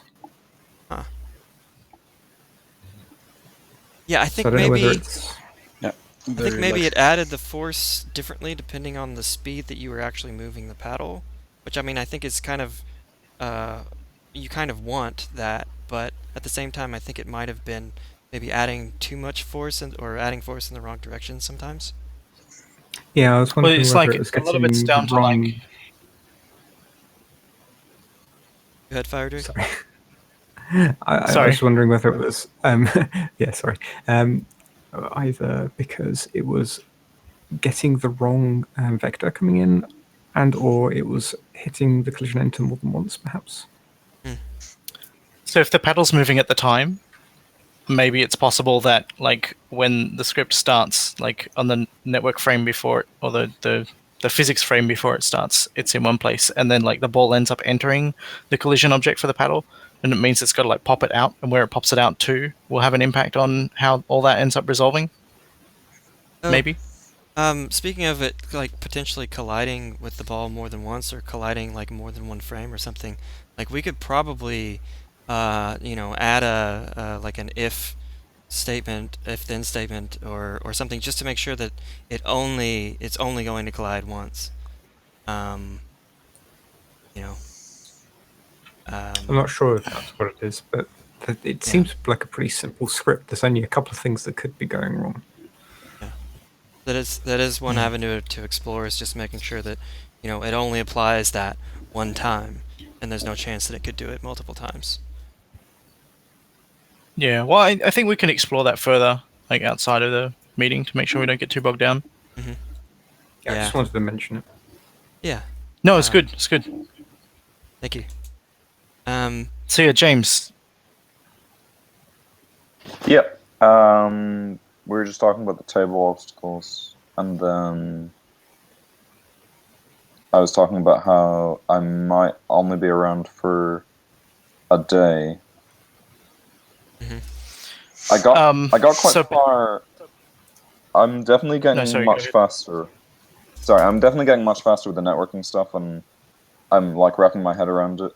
So I'm definitely up for taking on that task.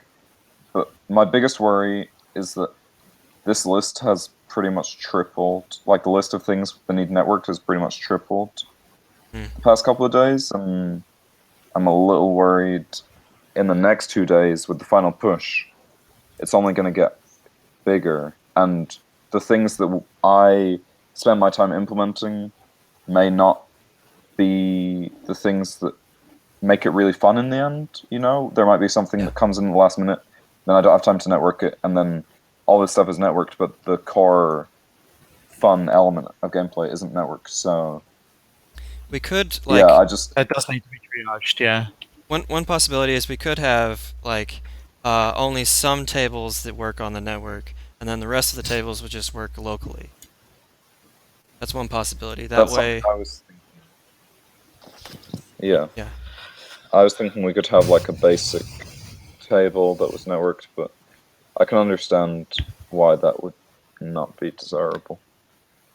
I'm really scared of any divergence because I felt like that hurt us during Bad Golf, where we had features that were in like single player that weren't in multiplayer, and features in multiplayer features in online mode that weren't in local mode, and it's just like it split into effectively 2 different games, and no one could merge it across because everything was still being committed to. Like, there's it feels like that's a danger that can kind of hurt the project a little bit. No, you have way more experience. And I'm only mostly. I'm only mostly scared of that because we had a negative experience with that. Like, maybe it's less of a big deal than it seems. Yeah.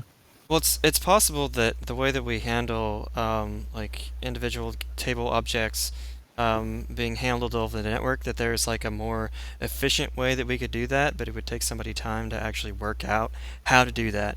So we may not actually have time to work out the more efficient way, but if we can work out that more efficient way, like in the future, then we may be able to add those table elements all back in and do it in a relatively short amount of time. Yeah. I mean, I don't know the network code well enough to actually know if that's true or not, but I think that's a possibility. Yeah. I'm kind of sad that Bob says hi lol had to drop out because he seemed like he was, because he put together the initial networking stuff, and he seemed like he was keen to revise and to polish that up a little bit. Yeah. But we make do with what we've got. Yeah, I mean, I seem to have the most free time and also possibly motivation to actually do this stuff. So I mean, what I'm actually capable of doing, I can do. Like how the network stuff works. I mean, maybe if I knew how to do it, I could add it. But at the same time, like, I have to relegate my time as well and try to focus on the things that are highest priority first. Yeah. Yeah. Okay. I just want to like take a. I just ahead. want to take a very brief moment to say that I think the amount of time and attention you've given the project Fragmental should be recognized. I think you've not every day. I think there's like been 2 days out of the fortnight that you haven't like committed something to the repo. You've done a lot more than anybody else, and I think the project is better for it. So thank you. Oh, yeah, you're welcome. Yeah, I don't. thanks. This is kind of like the only I mean, thing that I'm doing everybody right else's contributions. Everybody else's contributions are really important too. But I think just like the amount of time that you've spent on it is been a backbone that everybody else can build on. Like, it's been really cool. Yeah, that's kind of been my goal, is just to facilitate forward progress. Awesome. Thank you. You're welcome. And this video chat as well. This has made me feel, well, at least made me feel like I know you guys a bit better, which is kind of important because Yeah. that's one of the reasons. That's the reason I did this. Really, was to just meet some of the other people who are into Amnesia Fortnight and jamming. So that was fun. I gotta say, I wasn't expecting it to have much value, but the fact that people are feeling like it's like helping the team feel more cohesive, then that's definitely a positive aspect. Yeah, it's gone way over time, but I think that's okay. Hopefully, I'm not Well, keeping anybody First up. ones always do. I mean, that's how these things work. Sadly. Yeah, I figured it would. So yeah, I think have we touched on most of the programming stuff that we need to care about at the moment? At least as far as the meeting goes. I don't know. I think that Oh, you want to look more at assignment, yeah? I think I'll probably make a list of. I mean, I've got a bunch of stuff in a bunch of notes here, but I've just got to sort it all out and organize it into a cohesive list, and then we can decide specifically or I don't know. I mean, are we absolutely sure though that we want to make sure that all of the stuff works over the network? I mean, I know that it's diversion could be a serious issue, like going forward in the future. If some things work and some things don't. But I mean, How many of us have access to multiple people to test with? Oh, what, local people? Yeah, how many people have the ability to test local multiplayer in a proper environment versus you pressing multiple buttons and controlling multiple devices individually? I mean, any other week of the year Kedna I does? would, but the submissions I don't. I don't really know. Yeah. See, this is what makes me kind of go, I don't know if local multiplayer as a focus is a really good idea, because we're all geared to test multiplayer, and if we can't test and you can't really iterate so well and stuff, like it's hard to get the insights you need to make good decisions. Yeah. I don't know. It's possible if we Not saying that local multiplayer is bad, just that Yeah. that's a consideration to keep in mind. Is like how easy is it for us to test things? Because if we want to know whether things are fun, we're going to need to sit down and play like a proper game with people, right? Yeah, that's absolutely true. I don't even know how the multiplayer is supposed to work. I guess matchmaking doesn't it did work, but it doesn't work now. So what you really need to do is just I guess you just have to enter the IP address of the other person, or if you're using no-IP, you can just enter the name of their address if you've got that set up. Which kind of takes a minute if you have to work the router and stuff, I think. But yeah, you might need to handle port forwarding as well, maybe. Yeah. Do we have a port that has to be forwarded? But also, well, you can set that in the thing by default. It's 7777 if I remember right. But you can make it whatever you want.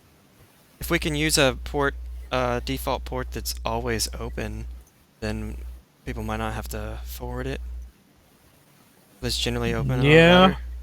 Like there's a difference between like opening the port and forwarding the port. So the idea is that like it's your modem that the IP address points toward, and the forwarding sends that back to your computer. So if you've got multiple computers on your network, it's got to know which one to go to.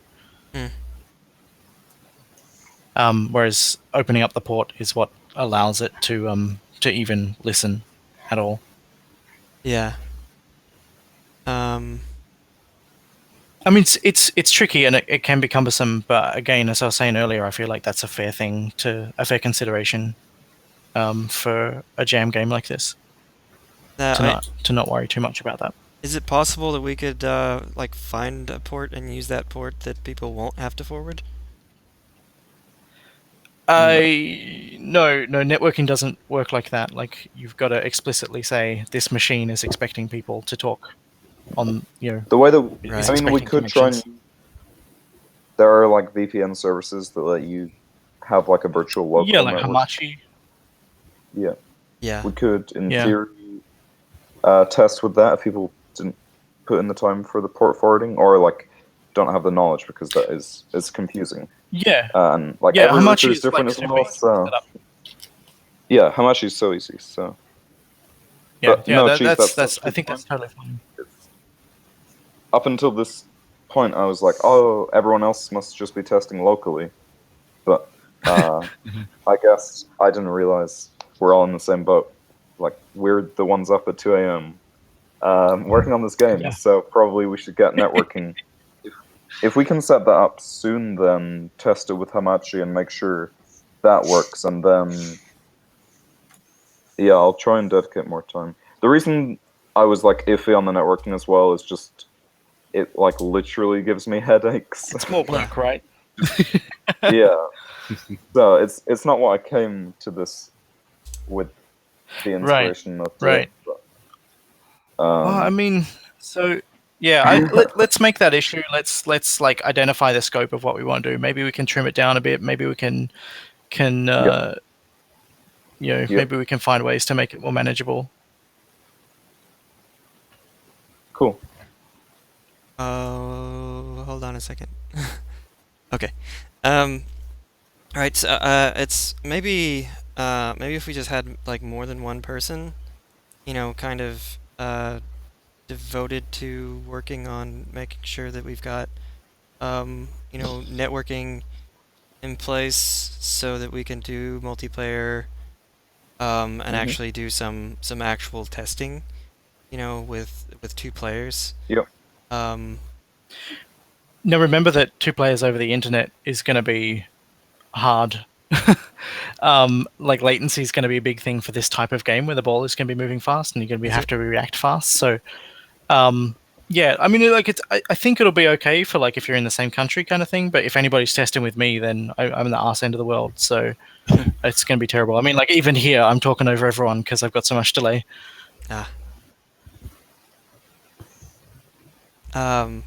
So do you think latency of the network is going to be a huge problem? Yeah. I think if it, I think for anything like under 100 milliseconds, like you'd probably be okay. But as you get like over that, it's probably going to be less and less enjoyable, and like more and more. Oh, I hit that, but like it totally says I missed. Like it's going to be that kind of thing. Yeah. I don't know. I guess if we're testing, we could just hope that whoever we're testing with has a relatively low latency. We can probably. I'd be surprised if Unity's networking API didn't let us like get that information and show it to the user. Yeah, that would be beneficial to like have that displayed on the screen. Yeah. One question. And we can like color it. We can make. Yeah. Maybe it's stupid, but for networking, the data that you transmit both paddles and the ball, right? Yeah. What if you? We're just talking about adding extra the stuff paddle? as well. Is the ball gonna I think follow it's the too same easy for pattern? the ball. Yeah, I mean, like ideally it will, but I think it's too easy for them to get out of sync, and that one needs to have authoritative control over where the ball is. Okay. We were talking about this idea of like to reduce the impact of latency, we would have like zones around the goal that were like say, like a third in.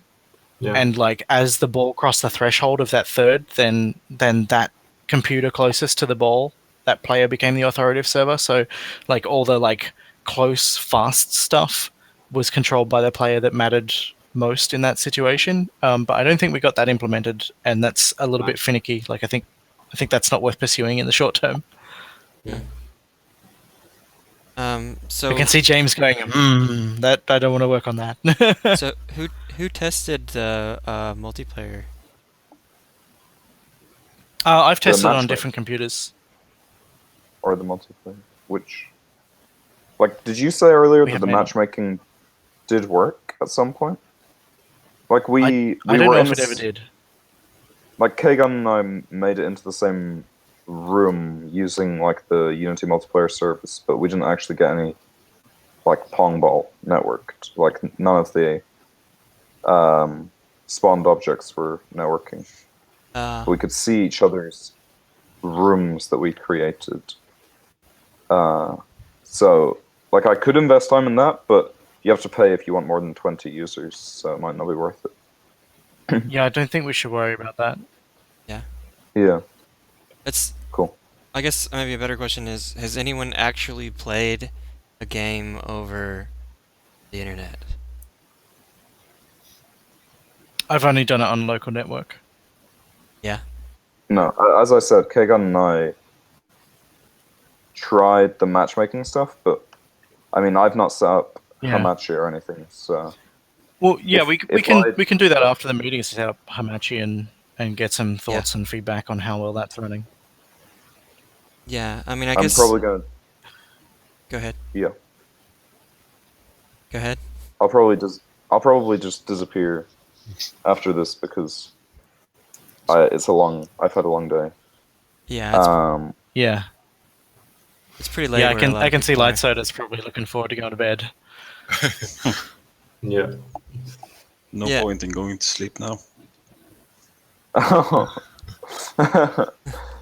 And I had a moving today. We moved the whole flat to another place. Oh wow. How did that go? Watched Oh, no, TV. let's not talk about that. Let's stay focused. Sorry. So sorry it's run so late, everybody. So, It's all good. All right. So yeah, at some point we need to, I think we should test. We should actually try to have multiplayer online play tests, Yep. and then Yep. from there we can make some hard decisions about, what we want to do networking wise in the time that we have left. So are we ignoring local multiplayer right now? I don't think we should necessarily ignore it. But like, I was if just we thinking do, about Well, when I think that the second player controls. that's what I was going to say. If we take local multiplayer out of the picture, then we don't have to worry about handling multiple input devices. I think we want local multiplayer. That's my honest opinion. That way the people at Double Fine can play it whenever we get done. They also have I many agree. computers there. Like, Oh yeah. Do they? yeah. They all share one machine. If I mean, like, I think Yeah, I would local almost- multiplayer. Like, I think that's where this is going to be most exciting, right? Like, yeah. when you're sitting next to Yeah. people and you can like bump them and nudge them and stuff as you're playing. Like, I think that's Yeah. where it's going to be really exciting. Yeah, like I don't think we should like say this game doesn't need local multiplayer at all. Our camera mode But is right now we also- don't have local multiplayer. Like, yeah, we But that should be very- technically we don't have local multiplayer because we don't have multiple input device support. Like, it's just not functional right now. But that should be very easy, right? Like, Maybe should I've never done it in Unity. should being the should being the operative word. Could be, yeah. yeah, I mean, I've done it Yeah. many times. It's just going in and digging through all the stuff that's already been done is the issue.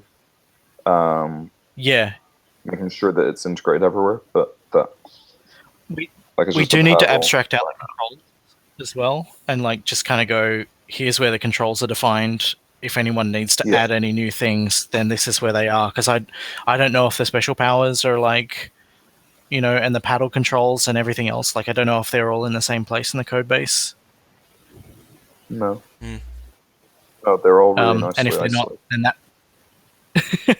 If they're like, if all the input handling stuff is separated, then that makes adding multiple input devices harder, right? Like, it just makes sense to centralize all that. Yeah, that's I guess that's something I can look at later today.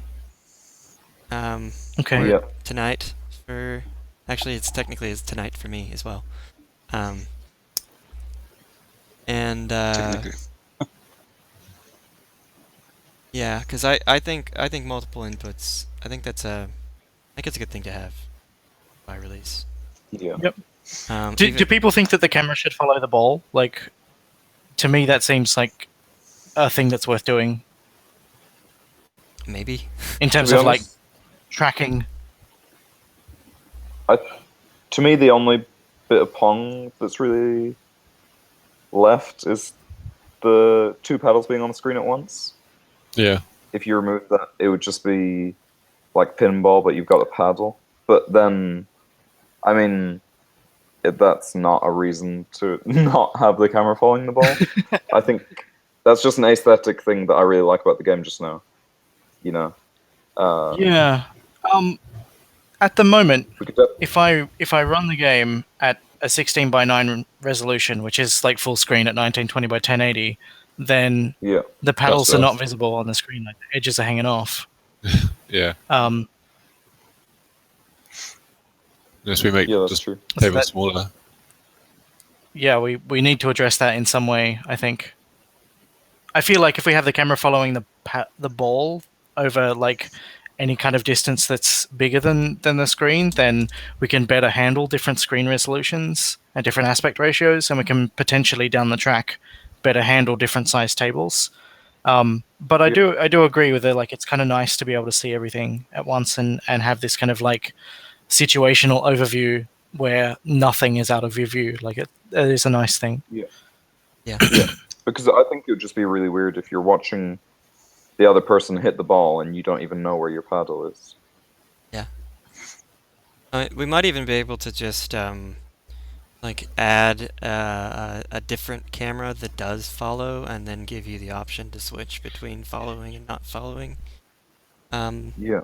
But like I don't really feel like it's a. I mean, I do think that it would be better, to have some sort of camera that has maybe a more interesting view, or that follows the ball.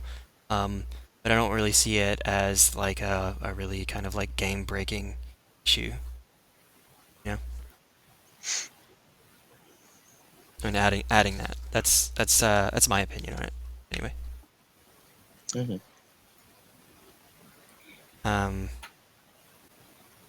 Okay. We have code in there for sizing, like zooming the camera to fit the table, right? Yeah. It fits just- the height of the table, is that right? Yeah.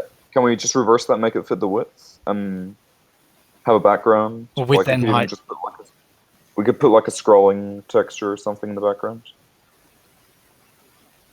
Yeah, we something could do really that simple. potentially. Scrolling texture in the background. Just, I don't like something Well, in the background something so it doesn't. Oh. So that the Something table that doesn't have to should be interesting. like 16:9, basically? Yeah. Well, the table isn't 16:9 right now. It's wider than that. Yeah. yeah. Yeah. Yeah. So if we zoomed it out, then there would be like space at the top and bottom. And James is saying we'd need something to stick in the Okay, background yeah. and make it look nice. But because I was thinking Or if you as had well, like a really wide view, then you'd have like stuff down the sides. Yeah. Yeah. Yeah.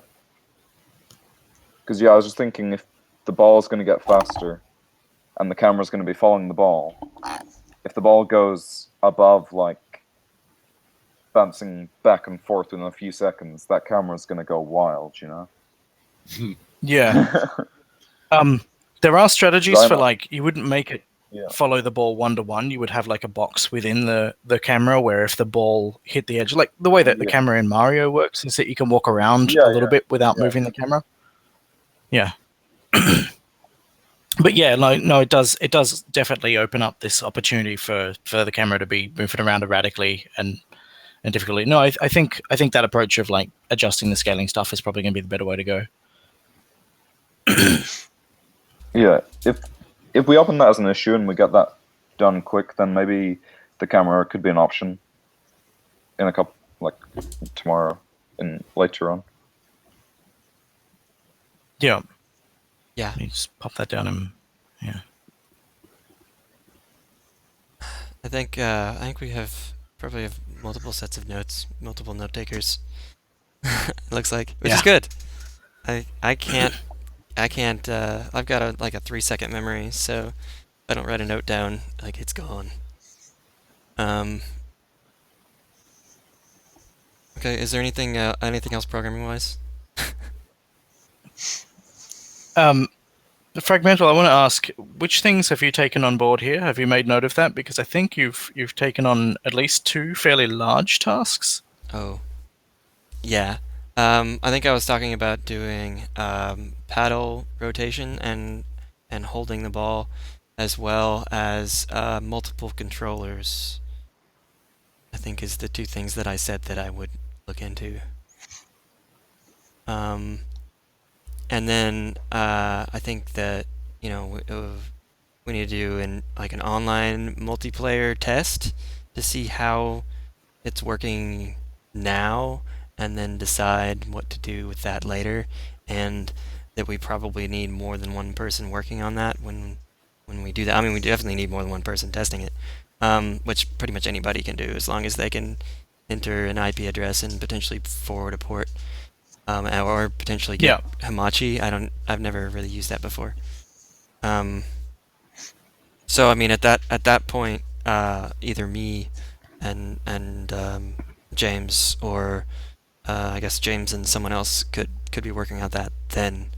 But just offhand, I think the 2 things that I've said that I would do is the paddle rotation stuff and grabbing and Yeah.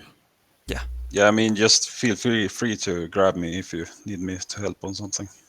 Okay.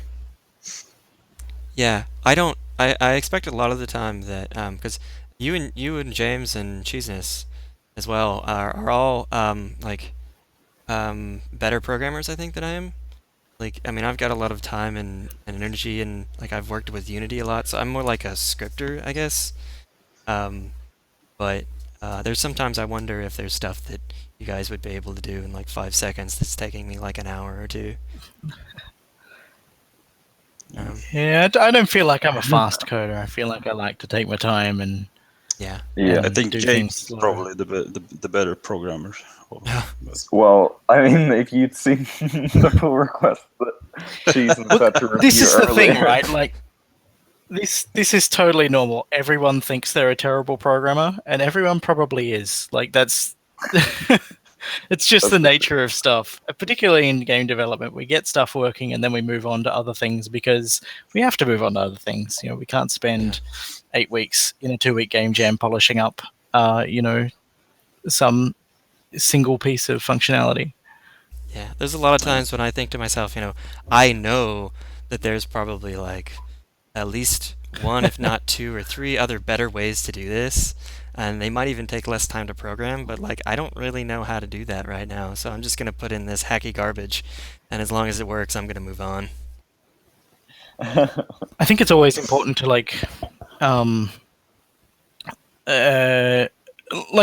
was saying last night with that whole kind of like hide all panels function. Like if you can do something small that doesn't take any extra effort like that, that means that you have less copying and pasting and less, less reuse, or when you want to change it down the track, that you've got less stuff to manage. Like if you wanted to, let's say we ended up with 20 panels or something, that starts to become unmanageable. You want to rename one, you got to change it in 20 places. Like, so I think if you can try and like think in those lines, then that can make you a better programmer. If you want to use that term.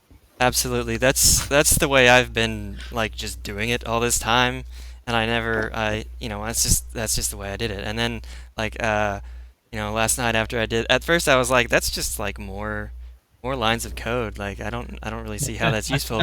And then afterwards you were like, you don't need that other stuff anymore, those if then statements. And I was like, oh, that is a much better way to do that. It's too bad I didn't think of that earlier. It's all good, and like that's why we have multiple contributors and we have like pull request reviews and stuff, rather than having everyone contribute like just push straight into the repositories. It means that someone has a chance to look over your work before it gets pushed in and can offer feedback and advice and stuff. Yeah. Yeah. All right. What else do we have to cover? Did we have any other programming stuff? Because the other stuff was art and I put SFX. That's not Art and sound. art and VFX and aesthetics and sound. Yeah. Well, Alright, well, I'm probably gonna head off just now. So I just want to say the art is looking so amazing, and how far it's come in the past week is phenomenal. So just keep going. And the sound effects, like earlier, I listened to the music and just scrolled over the menu items for longer than I have in any game. It's just so funny. That was amazing. So yeah, just keep going. And the shader, Fiery Drake mentioned that he'd done a bit of work on a glow shader, so maybe that's something we could yeah, call them maybe up we'll on. see something come of that. Anyway, great. No, it was really good meeting you guys slightly more, and I'll definitely try and get on the networking stuff earlier tomorrow morning. Okay. Well, hopefully we can have a playtest Alright. and have some idea about what it's doing. Yeah. And stuff. Yeah. So everybody as well, everybody kind of should have a feel by now of what my schedule is like with regards to when I can test and review pull requests and merge them and stuff. That's not going to change between now and the end of Amnesia Fortnight, so that's going to be fairly consistent. For if anybody needs to like think about when to time stuff to get it merged. Yeah. All right. Thanks. My schedule has a tendency to James. lean towards cheesenesses, even though I try to make it lean much earlier in the day. Sometimes after a hard night programming, it's just hard for me to shut down. Yeah, I think everyone. I like even if this Humble Bundle stuff happens, I think like there's a really big goal for me to make sure that people don't burn themselves out. I kind of failed a bit at that with bad golf, but this time I want to make sure that everyone's looking after themselves and is resting as much as they need, because you're going to find it more rewarding if you don't kill yourself in the lead up to the end. Yeah, absolutely. Ooh, Linux build of everything. What's the build that is gonna go to Humble if it goes? It's not the build of Wednesday, is it?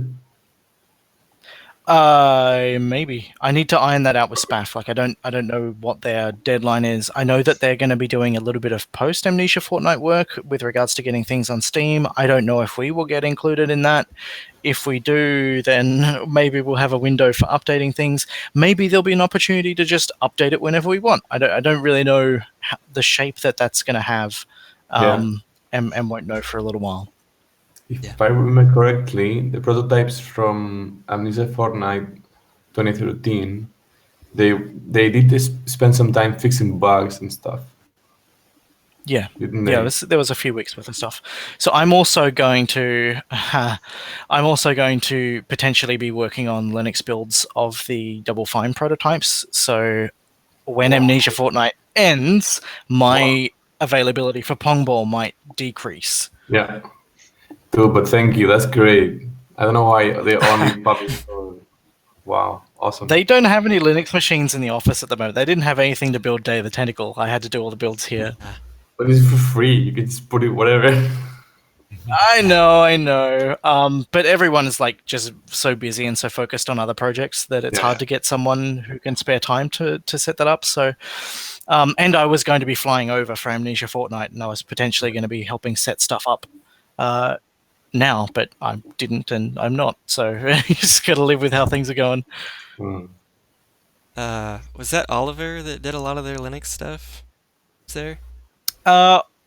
Oliver and JP. I mean, Oliver's still there. He's just working remotely now.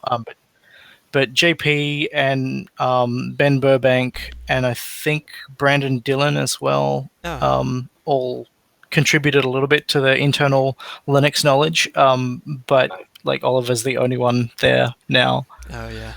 Who's still there, which is kind of sad. But yeah, that's a little unfortunate. Yeah. I wish I could say that everybody was doing stuff that was, everyone was in a better place, but I don't know if that's necessarily the case. You mean Oliver, the German?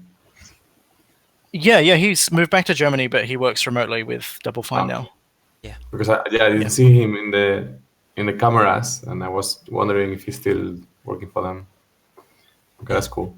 If you look real closely, you might see him on a screen somewhere.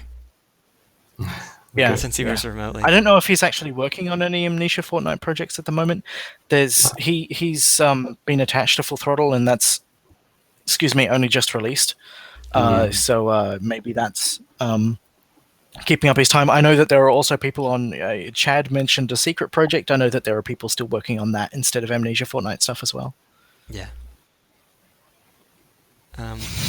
Right, so art, visual effects, aesthetic discussions, like I think we kind of covered that a little bit earlier with like palettes. Yeah.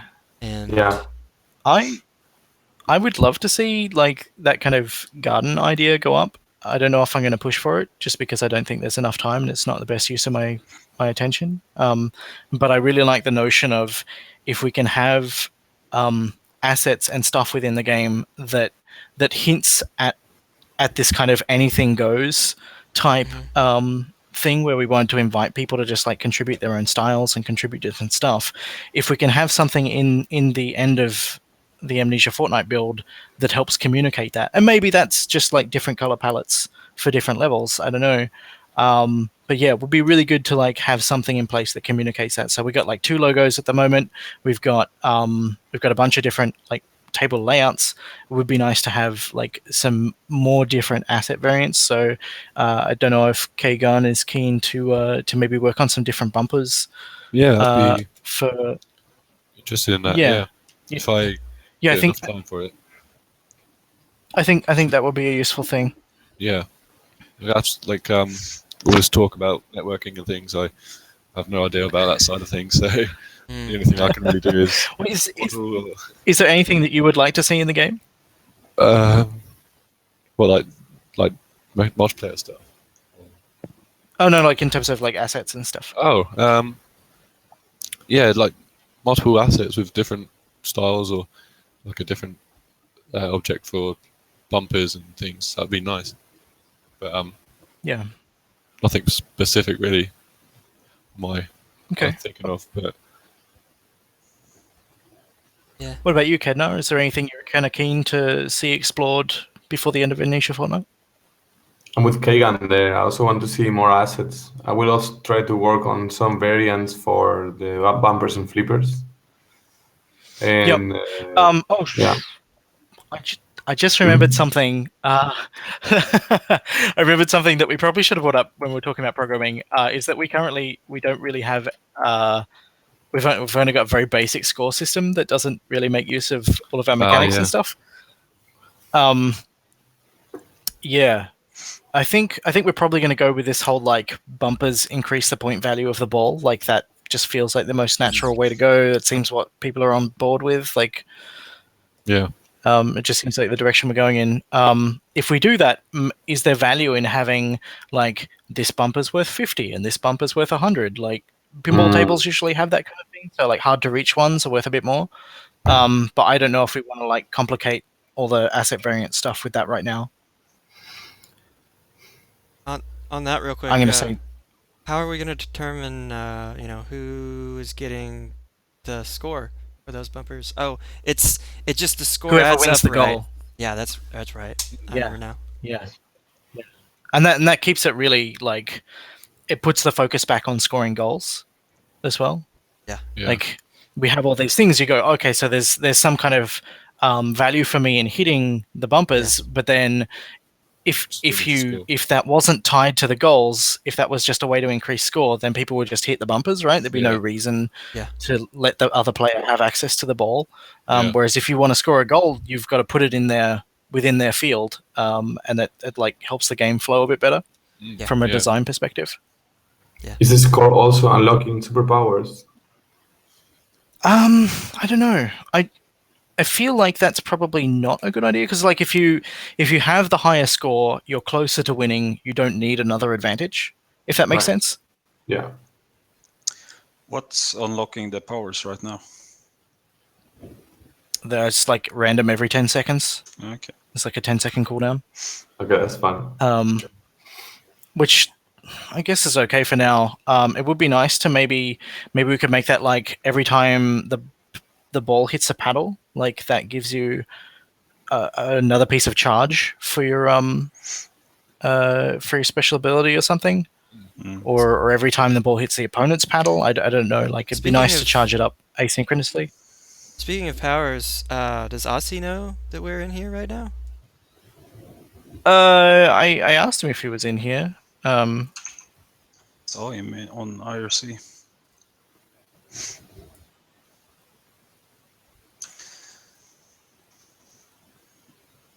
But yeah, I also feel we lack a lot of feedback on stuff. Like you don't notice that you get powers, for instance. Yeah, we definitely we need some kind of like visual UI cue, probably a sound as well to say that it's ready. Mm. And then also the visual presentation of the powers needs a little bit of of attention as well. So it's very, very temporary. Hey, Aussie, how you doing? Hello. Hello. If that's how you say your name, I've never actually asked. Is it Oss or Aussie or? Also, the text chat thing is not working for me. Mine wasn't working earlier. I hope it's working for someone, because if Aussie doesn't have a mic, then we have no way to communicate with them. Well, if they can chat in IRC, I can see it. Yeah, it's an option. Aussie.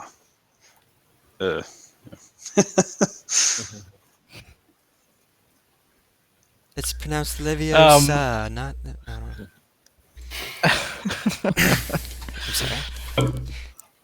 Yeah, but powers are kind of tricky in the sense that we don't have like they open up a lot of space. Like maybe having the ability to grab the ball, maybe that should be a power.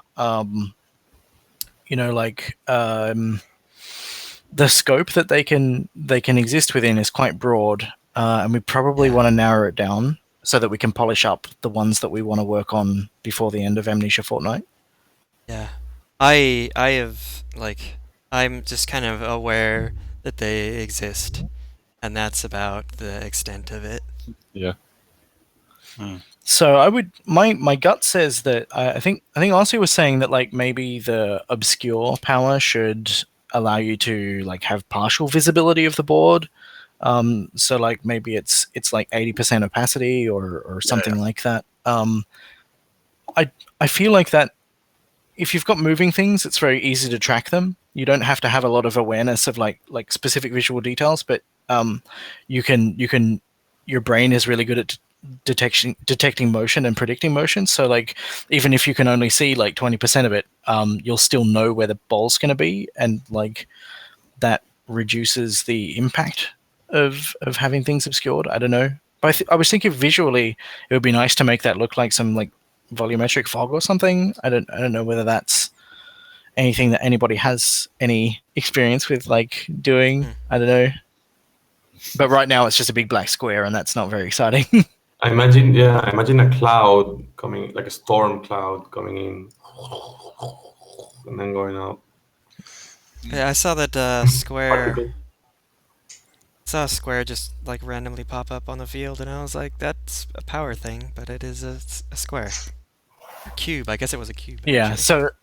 so it's meant to be blocking your vision so that you can't see where the ball or your paddle is, and you've got to that's the disadvantage for the other person using the power, is if they use it at the right time, then you've got to remember where the ball is and guess at where it's going to bounce off things. And one thing I've seen in a lot of games is reversing the controls. That's what I see a lot. I thought that reversing the ball direction could be an interesting power. Possibly. So you can't, there's a big cooldown, or you've got to charge it up before you can use it. So you can't just constantly do it. But the idea of using it to snatch a goal away from someone when they're about to score, or using it to bring it back to you so that you can can do stuff is kind of cool. But then again, if someone just hits the ball and it bounces off their paddle at an angle, and then you reverse it, it's going to come back, and maybe you could find ways to get really easy goals. Yeah. like Yeah. that. Like maybe that's kind of cheap. Don't know. Uh, This is the yeah. problem. Like we've just got so much to explore. It's hard to know.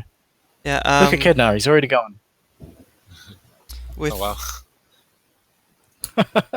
with with our probably our some of our biggest gameplay issues are paddle control, table flow, getting the ball from one side of the table to the other side of the table, or at least into a position where both players have a chance to interact with the ball.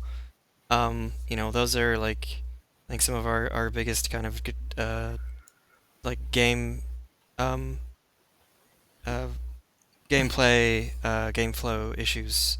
So Yeah, you know they are our major concerns. Yeah. those as much as our like powers and flippers and all of that should probably be kind of aimed toward alleviating those issues as much as possible. Hmm. I think I've never really been a fan of the idea of flippers, but I want to make sure that you guys understand that this comment isn't coming from that place. But I worry that flippers need a lot of tuning Yeah. and a lot of like work in making them work that it might not be worth aiming for before the end of Amnesia Fortnight.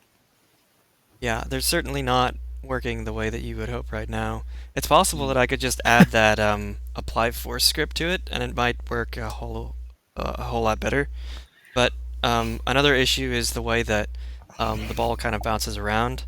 In pinball, it's all handled by gravity, so the gravity just feeds it, and the gravity and the way that the table is set up, the ball just gets fed down towards your flippers. So I've thought about modifying the table that we currently have so it kind of feeds it better. Which But, one? I guess it would be table 2. I feel like Table 2 is already doing some really interesting feeding stuff. I was Mm-hmm. really surprised at how well those lanes are working at bringing the ball back. It just tends to get stuck in behind those bumpers in a way that's not so helpful. And I think pulling that cluster of bumpers out of the middle as well, like take those away and fix their lane corners, and then I think it'd be great. Yeah. That's my gut feeling on it. How do you feel, Kagan? Because that's your thing that you. Yeah, that's I feel the same way. Just like the flippers were there just as a little concept to play with. So as we haven't got time for it, then don't worry about that one. Maybe you could add like so we've got the cluster of bumpers in the middle. Maybe some boost pads like not in the middle but above and below. That kind of like one went one way, one went the other way. Could like just be a nice piece of like variety to throw in there. Yeah, sure. Yeah. Yeah, the advantage of the flippers is it allows the second player to be able to have some control over the ball when it's not on their side of the field.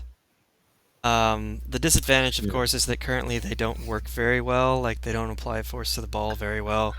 They're also tiny. Yes, they need to be bigger, definitely. Like they're too small. So the thing that I see happening is that, and again, this comes back to all the tuning I was talking about us potentially not having time for. Like you'll need to there's a very fine line between too small to feel effective and too big to let the ball go back, Mhm. because if you feel like you're going to be able to score a goal off those flippers, then you will never let the ball pass, right? Yeah. And that's the thing that I worry about, is that players aren't going to have to deal with the paddle mechanic because they're like just constantly using the flippers to try and keep it back. Oh, yeah. But maybe if the ball and paddle is more controllable, then it's like there's so many unknowns at the moment that it's really hard to like zero down on how well that's going to work. Yeah, I was gonna work on flippers yesterday, but then like I couldn't focus, and then like I moved from one thing to another, and then I ended up just doing the sound. Sound stuff was good. Sound stuff was really good to have, and I'm really glad that we've got like light sodas. Some of light soda's work in there now. Not light soda, local hoster. Mm-hmm. Well, you guys starting with L. What's the point? Like, you're the same people. Yeah, I definitely need to Um, add Kyle's new stuff too. yeah. I think at the moment we should probably not worry about lose sounds, because lose sounds make zero sense in local multiplayer context, Mhm. because every win is also a lose, Yeah. and that it's probably not worth special casing like online multiplayer in that case. Like, let's just leave it for now, I think. Yeah. Um. We haven't talked about sound yet. Might want to try to get Kyle Win back in when we talk about that. But are there any more art, VFX, aesthetics issues?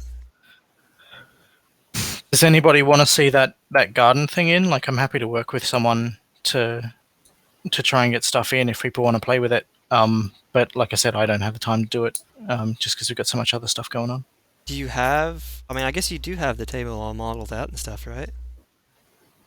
Yeah. I mean, I got a layout made, and that's scaled to match Light Soda's first table, so it should be the right dimensions. Yeah, I mean, if you just throw that stuff in the asset repo, then like, if somebody wants to play with it, like me, or then that can be done. Seemed like Kyle was really interested in making sound effects specifically for that table. Yeah, like tree rustles and stuff could be kind of fun. mean, But I think there's more modeling to work to be done on it. Like, it's really rough right now, and I would, if I was doing it, I would remake it. This was only like just blocking out the shapes and the Oh, yeah. layout that I wanted. Yeah. If I had time, I might look into it. But I've, Right. yeah, Well, let me know, and I guarantee- can shoot stuff your way. I don't really want to throw it up in the assets repo just because it is so like just rough Yeah. mock-up type stuff rather than stuff that's ready to go in. Yeah. And I also got some notes. Like, I don't think it's necessarily that clear on what all the elements are supposed to be and what they're supposed to do. Yeah. Yeah. But yeah, would be cool to have like that sort of thing. I think really, like, especially if we had like tree rustle sound effects, that would like really clearly communicate that the game can be. It's like it's not tied down to this one theme that most of the levels are using. That there's like scope for it to be other stuff as well. Yeah. Definitely. Look at him go, Bram. Yeah. Nice.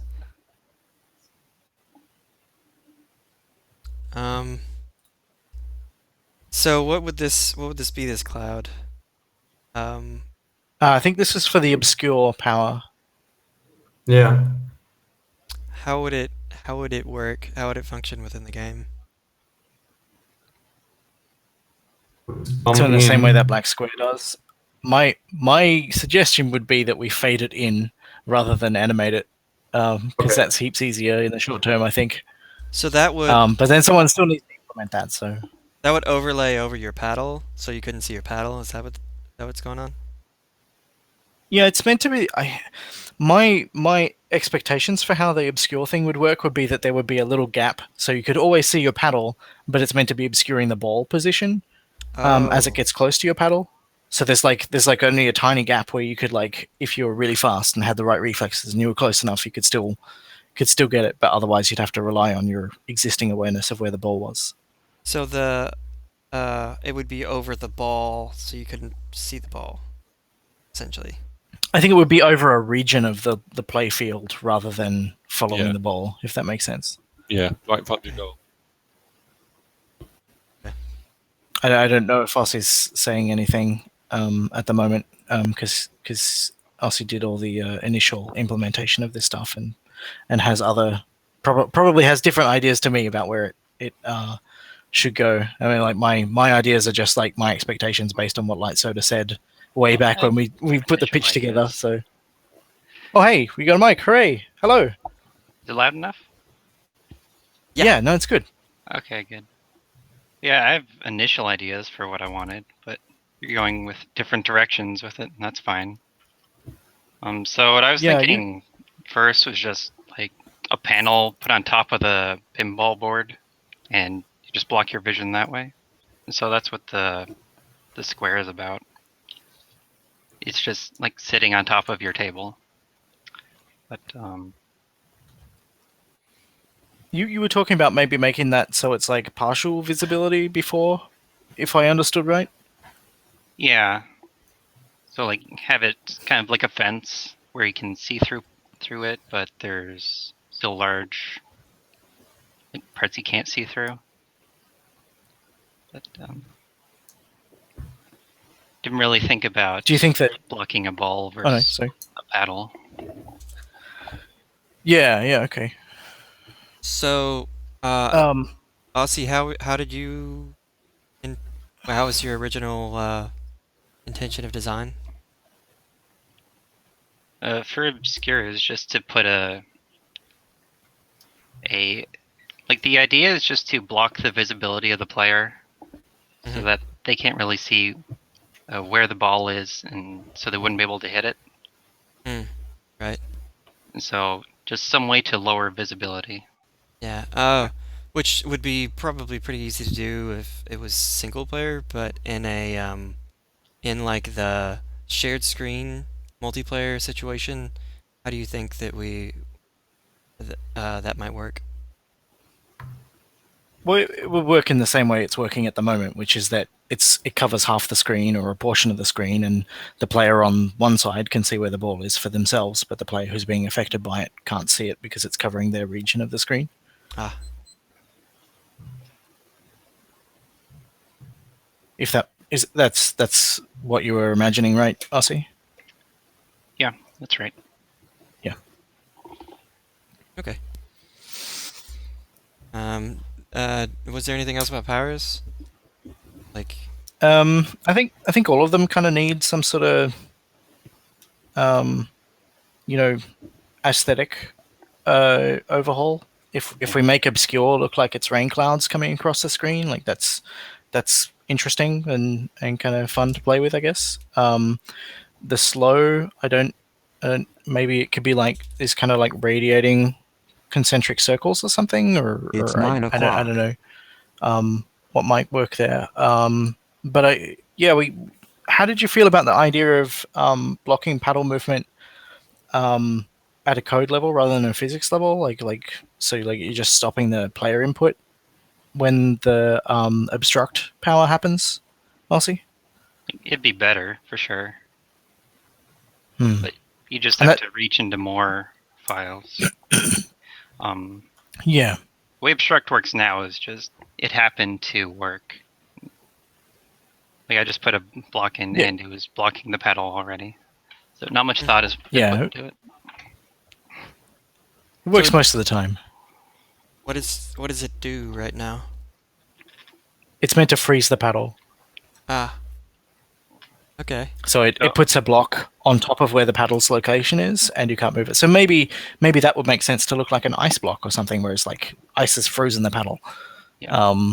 So it either stops the paddle from moving, so like it stuns it for a bit, or it makes an impassable wall, so you wouldn't be able to move your paddle past an area. So something like that. Yeah. And what are the powers right now that we have? It's obscure, slow, and obstruct. So those three that we just talked about. Yeah. Okay. Yeah, I wanted to get 3 in before committing. Right. You've added files for about 10. How many of those are close to being functional? None. None. Okay. All right. Well, I think for the sake of like during Amnesia Fortnight, we should probably just focus on the 3 we have. Like, do we want to expand that out to encompass anything more? Yeah, that's kind of something I was wondering, whether we should clean up the 3 or make a lot and have a lot of variety. My vote is just I don't know if 3. 3 seems fun, yeah. I don't know if you've heard, Aussie, but there's possibly an opportunity for us to push Pongball builds into the Humble Bundle downloads for Amnesia Fortnight purchases. Yeah, I heard about that in the chat. Yeah. So my thought is that leads us towards trying to have a slightly more polished thing. As long as we can suggest that there's scope to grow, like that things can get more diverse or bigger, then I'm kind of happy keeping everything small.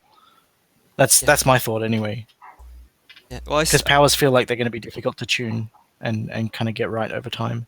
yeah, I say stick to Whereas the 3. ones we've got now are fairly simple. I say stick to 3, but previously I was talking about how our decisions on, you know, everything really should be guided by, table flow and getting the ball from one side to the other, and also allowing both players to interact, either both players to interact at the same time with the ball, or relatively close, or a quick exchange between players. And that should inform a lot of our decisions. So where the powers aid and facilitate that, they're probably most advantageous. And just sticking with 3 or sticking with the 3 we have now, if that facilitates that in the best way, then that would, I mean, it should inform that anyway.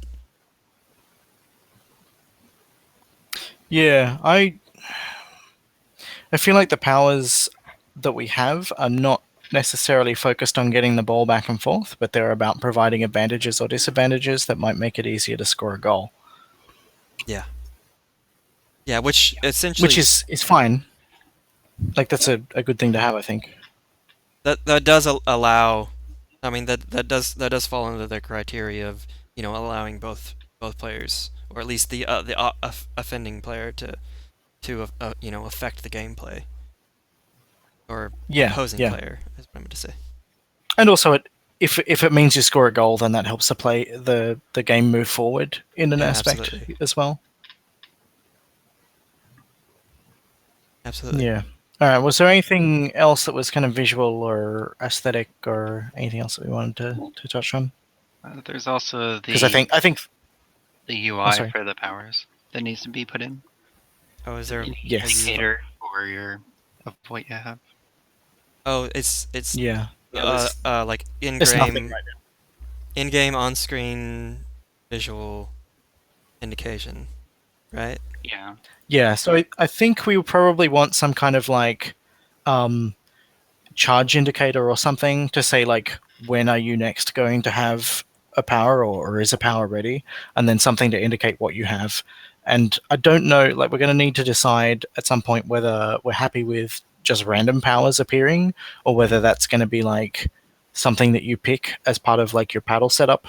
I don't know. Maybe random's easier to just go with for now because it's simple.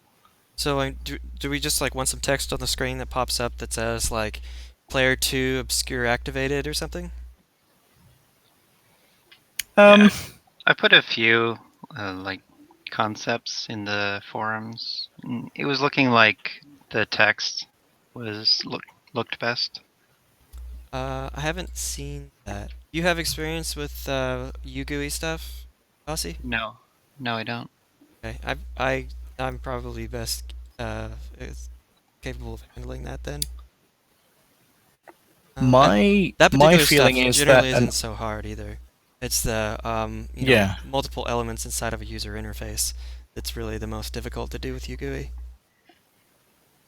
My feeling is that an icon would probably be better. Like, so for powers, we can have like an eye with a circle and line through it for obscure, and maybe like a brick wall icon or something for obstruct, and or an ice cube icon if it's going to be that kind of freeze motif. Like, I think that icons are like super quick to read.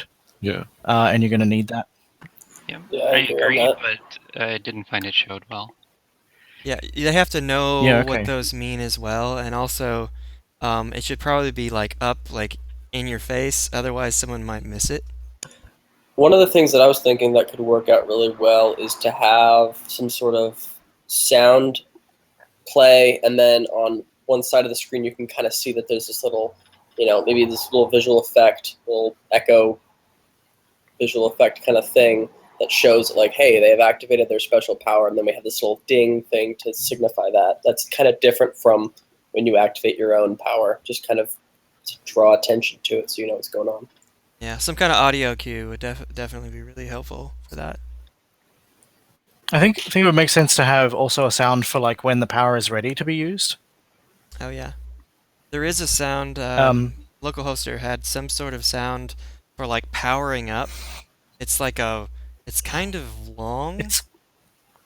it's quite yeah, it's kind of deep and ominous. I don't know if it's like necessarily a good fit for something that's constantly charging throughout the entire duration of the game, because you're constantly like, you use your superpower and then it's like charging up, and then you use it again and it's charging up again. Like it would constantly be going for like both players. It feels like a ding when it's ready, either panned left or panned right for whichever person got it is going to be a better fit. I don't know. What do you think, Kyle?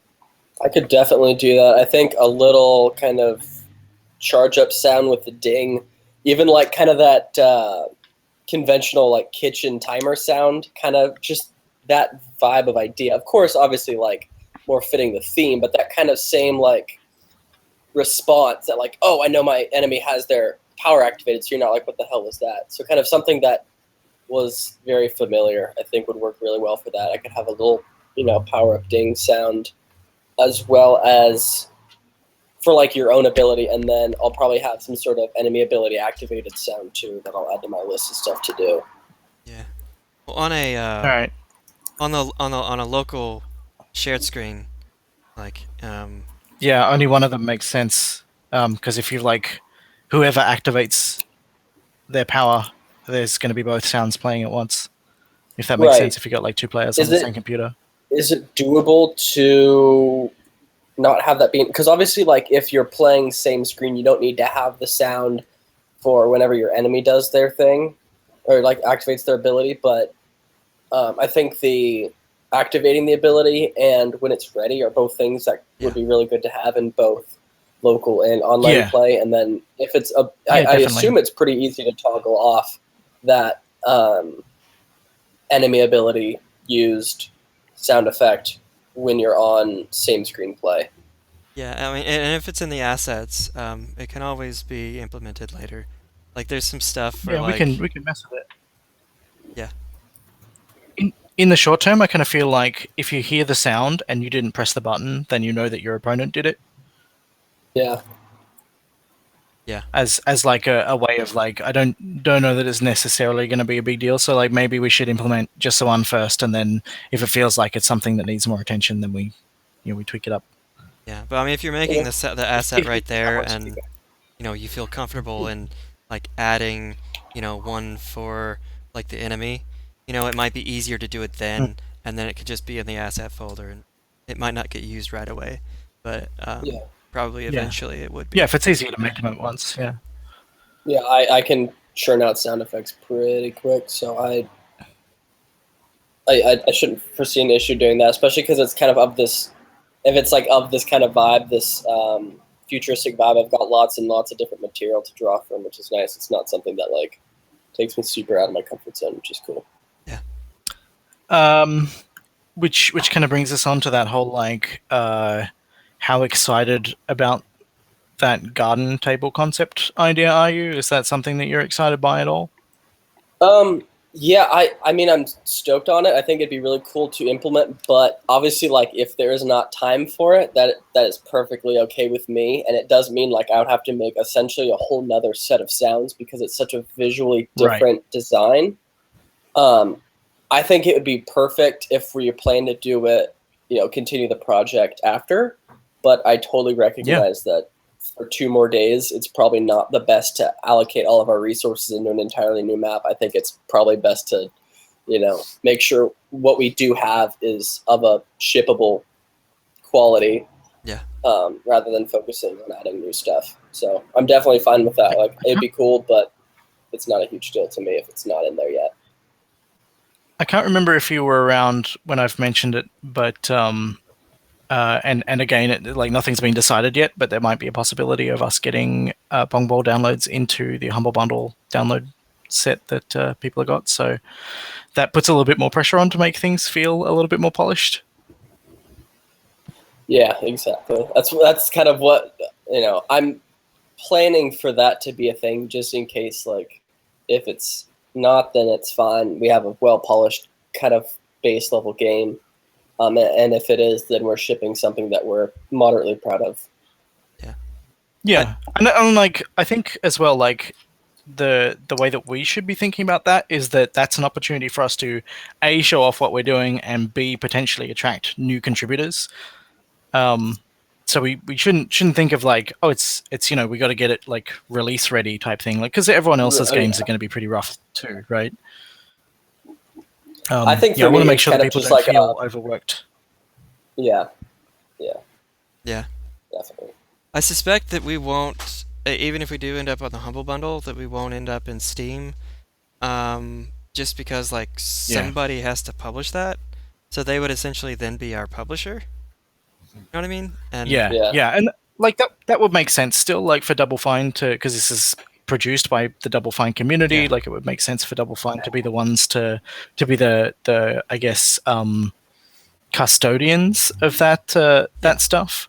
And I'm probably the right person to handle that because I'm already like doing stuff at that level with them anyway. Oh, okay. So it's like it's not too awkward. Yeah. But yeah, I don't know if it's a good fit because we're like not polishing things up so much. This is I don't want to use the term like as something bad, but we're like more of like a hobbyist amateur. Like it's a fun community activity rather than like a kind of focused like polished experience that you would like consider customers to have. Like I don't know if that's a good space for us to be in that context, if that makes sense. I mean, in terms of like, if we ever got to that point, like as much as the other teams have, like there's all these other teams have been working around the clock, and we're weekend warriors essentially on this, and so like I would kind of be surprised if this would be like a thing that would be on that same tier. Yeah. Yeah. Plus, like, we are kind of like a ragtag team of total strangers that, have never, for the most part, have never even talked to each other before starting this. So. Yeah. You should introduce that cheese on the Humble. If it happens, the Humble thing, and it comes with a video, it would be nice that someone like you could do it, just present the project so people understand what the value of the community has been here. Yeah, I don't think Bales has really done it yet, but he was talking about trying to do like a little documentary thing, and I was hoping that would be like the perfect way of presenting that, but I don't know if that's happened, and I'm gonna suspecting that it might not. We've got all those mentor streams, and maybe that could be video content that would go in there, and I think that's kind of talked a little bit about the structure of the project as well. Okay. But I think we do need some kind of like something in the main menu that's like an about panel that kind of says this was made by the community, everyone's volunteered, they've made it for fun, go here to find the forums, go here to find GitHub, if you want to get involved, we'd love to have you on board, that kind of thing. Like I can do that. I think I'm right. I'm going to probably do the credit stuff. If Ehne doesn't get onto stuff this afternoon, I'll just do that, and I'll do that about thing at the same time. Okay. We also need a photo together. I mean, I could edit all our faces together somehow. Tim asked for a team photo, so anybody who is interested in doing that, I guess we should start to get the ball rolling. We should probably have a forum thread. I know that there are going to be people who aren't comfortable with that, and we need to be accepting. Like, we can't force people to do that sort of thing. So we can probably say that anybody who doesn't want their face in there, if they want to put their avatar in there, like their forum avatar or GitHub avatar or whatever, then that's fine. Should I start the topic, or you would? If you wanna do that, then that's one less thing on my to-do list. I will do that and just go to bed. 4 a.m. here now. Oh, right, yeah. So I wasn't. I don't know whether we want to like try and have a group photo of like everybody standing together, or not. But I was thinking maybe a like a photo mosaic where it's like headshots of everybody, but it's like in the shape of the Pongball logo or something, like that kind of thing. Could be fun. I've used a couple of open source tools for photo mosaic generation, and they've been okay, so we can bump heads about how to do that down the track. Yeah, sounds good. Yeah. Who wanted I wanted this? to try to put our faces Tim. together, maybe with some Double Fine characters or something. Could be fun. I don't know. What we should do is we should get like a headshot of everybody, and then like have slices of a face is each different person. Wow. Don't do that. It looked terrible. It's like if, That would be really weird, yeah. if 1, 2, 3, 4. Another Yeah, like eye someone's here. mouth, someone's eye. yeah, like if everybody on the Oh, team yeah. had like some sort of like cloned baby together, taking all of their genes, what it might look like, what horrifying creature. But yeah, it was Tim Schafer that had asked for a team shot, Oh, nice. so feels like it's worth doing if people are keen. Yeah, I was like, Yeah, who's sounds good. who's team? It's like, is team a person? Who's Tim? All right, guys, I'm going to call right, it a so- night. It's gonna be No worries. Thanks for great coming, chatting man. to you. Yeah, I'll catch you tomorrow. Yeah, Well, so yeah, later. So, apologize for keeping you up so late. So sleep the- well. That's right. That's right. Thanks, the guys. other audio thing that we haven't touched on yet is music. Oh yeah. Mhm. Now, Light Soda had a half-finished piece. Kyle has added. Was it Kyle? I feel bad. I No, have it was Kyle. 2. Kyle's done 2. Yeah. Yeah. And then we've also got potentially we could put the music that was made for the pitch video in if Light Soda is comfortable with that. So that's 4 tracks, maybe. Do we feel good about that? Yeah. Do we want to have like a sound? Do we want to like start songs when the when the game starts, and have like a different track in the menu? I've always found that to be kind of jarring. So, like, how long do you spend on that first menu? Maybe 10 seconds at the most, and then you kind of switch to something else. Is a little bit weird. I think if it's doable to kind of just randomize song on startup, or maybe once you exit to the main menu, restart the new song. But I've always found it kind of switching from menu theme to game theme to be a little bit weird. But Yeah. that's We've got an options menu now, so there's like more stuff to do before you play the game. Yeah, I think that it could work out to kind of start just some random song at the main menu. Yeah. But also give options within the main menu to switch songs if it's not obviously too much. And whatever song you switch it to is now playing, and then you can enter the game and change it from there. If that's doable, I think that'd be kind of cool. Probably the easiest thing to do inside of the menu would just be to have like a next song button, kind of like the way the logo works. If you've ever clicked on the logo, so it would start with a random song, just like the logo starts with a random logo, and then whenever you click the next song button, it would play the next song in the list. Okay. That And sounds then good with me. I was thinking maybe the best way to do, originally I was just gonna do like one song plays after the other, as the game, as you stay within the game. But I could also kind of set it up so that a random song plays each time. But the problem with the random song, I guess I could actually solve the problem with the random song just by telling it not to pick the one that it had already picked.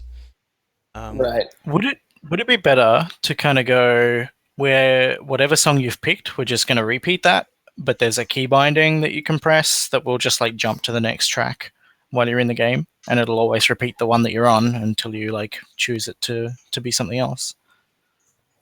I think that could work. I don't know if I've always been more if we had like I don't know how much screen space it would take up, but having some sort of quick little button up there, like a little next song fast forward button thing. In the also gameplay screen. Yeah, that doesn't sound as. I could I add don't know. Yeah.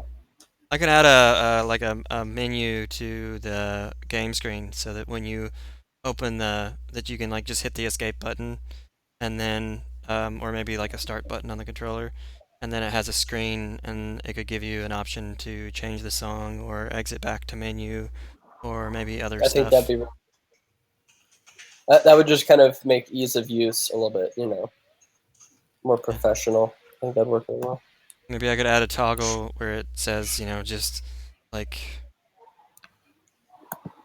I don't know how I would handle that though. Like play loop one song, loop all songs, shuffle.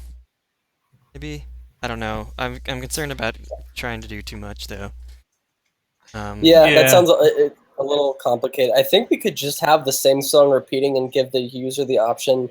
I think in just like an escape menu within the gameplay, that you just hit the escape menu and switch song, change your options if you need to change the options, resume game, quit to menu. Should be fine. This adds a feature that we have never talked about or addressed, which is like some kind of pause state for the game. It's not hard to do, but it's not something we've thought about at all. Oh yeah. Pausing the audio is really easy. Pausing the game, I don't know. I haven't really thought about it.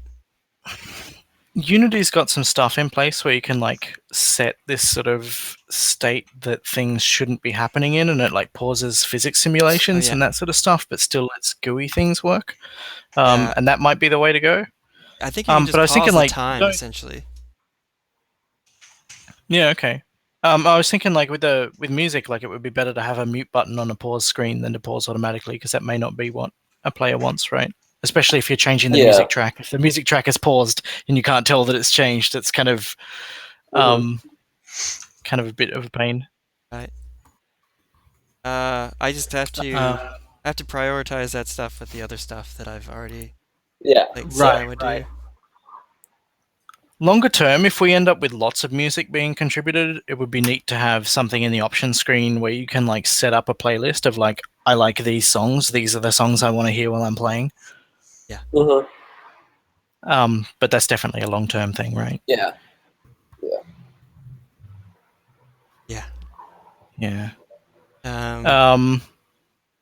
Light Soda. Do you want us to put in the pitch music? Are you comfortable with that? Yeah, sure. I can add it to the asset repository. Cool. Yeah, all right. And were you expecting to have time to do any more work on your other one? Do you want us to just use it as it is? I have added it to. It's up as a pull request. Sweet. I'll get to that when we get off this call. When was that PR issued? Or I guess it was committed, or wait, what? Earlier today to the asset repository. Oh, okay. Yeah, there's one outstanding pull request on the asset repository, which is that, and it is getting merged right now. Done. Okay, so as for today, I was planning on working on the paddle rotation and paddle grab and the other one. I put it in paddle grab, paddle.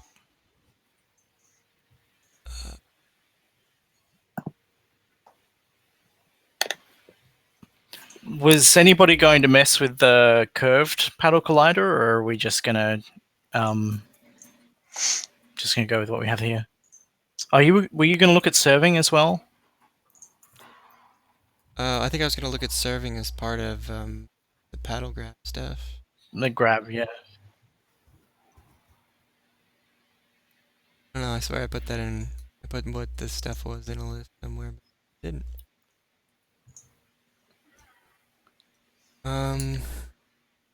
Yeah. So, should I prioritize those paddle changes first before the sound stuff?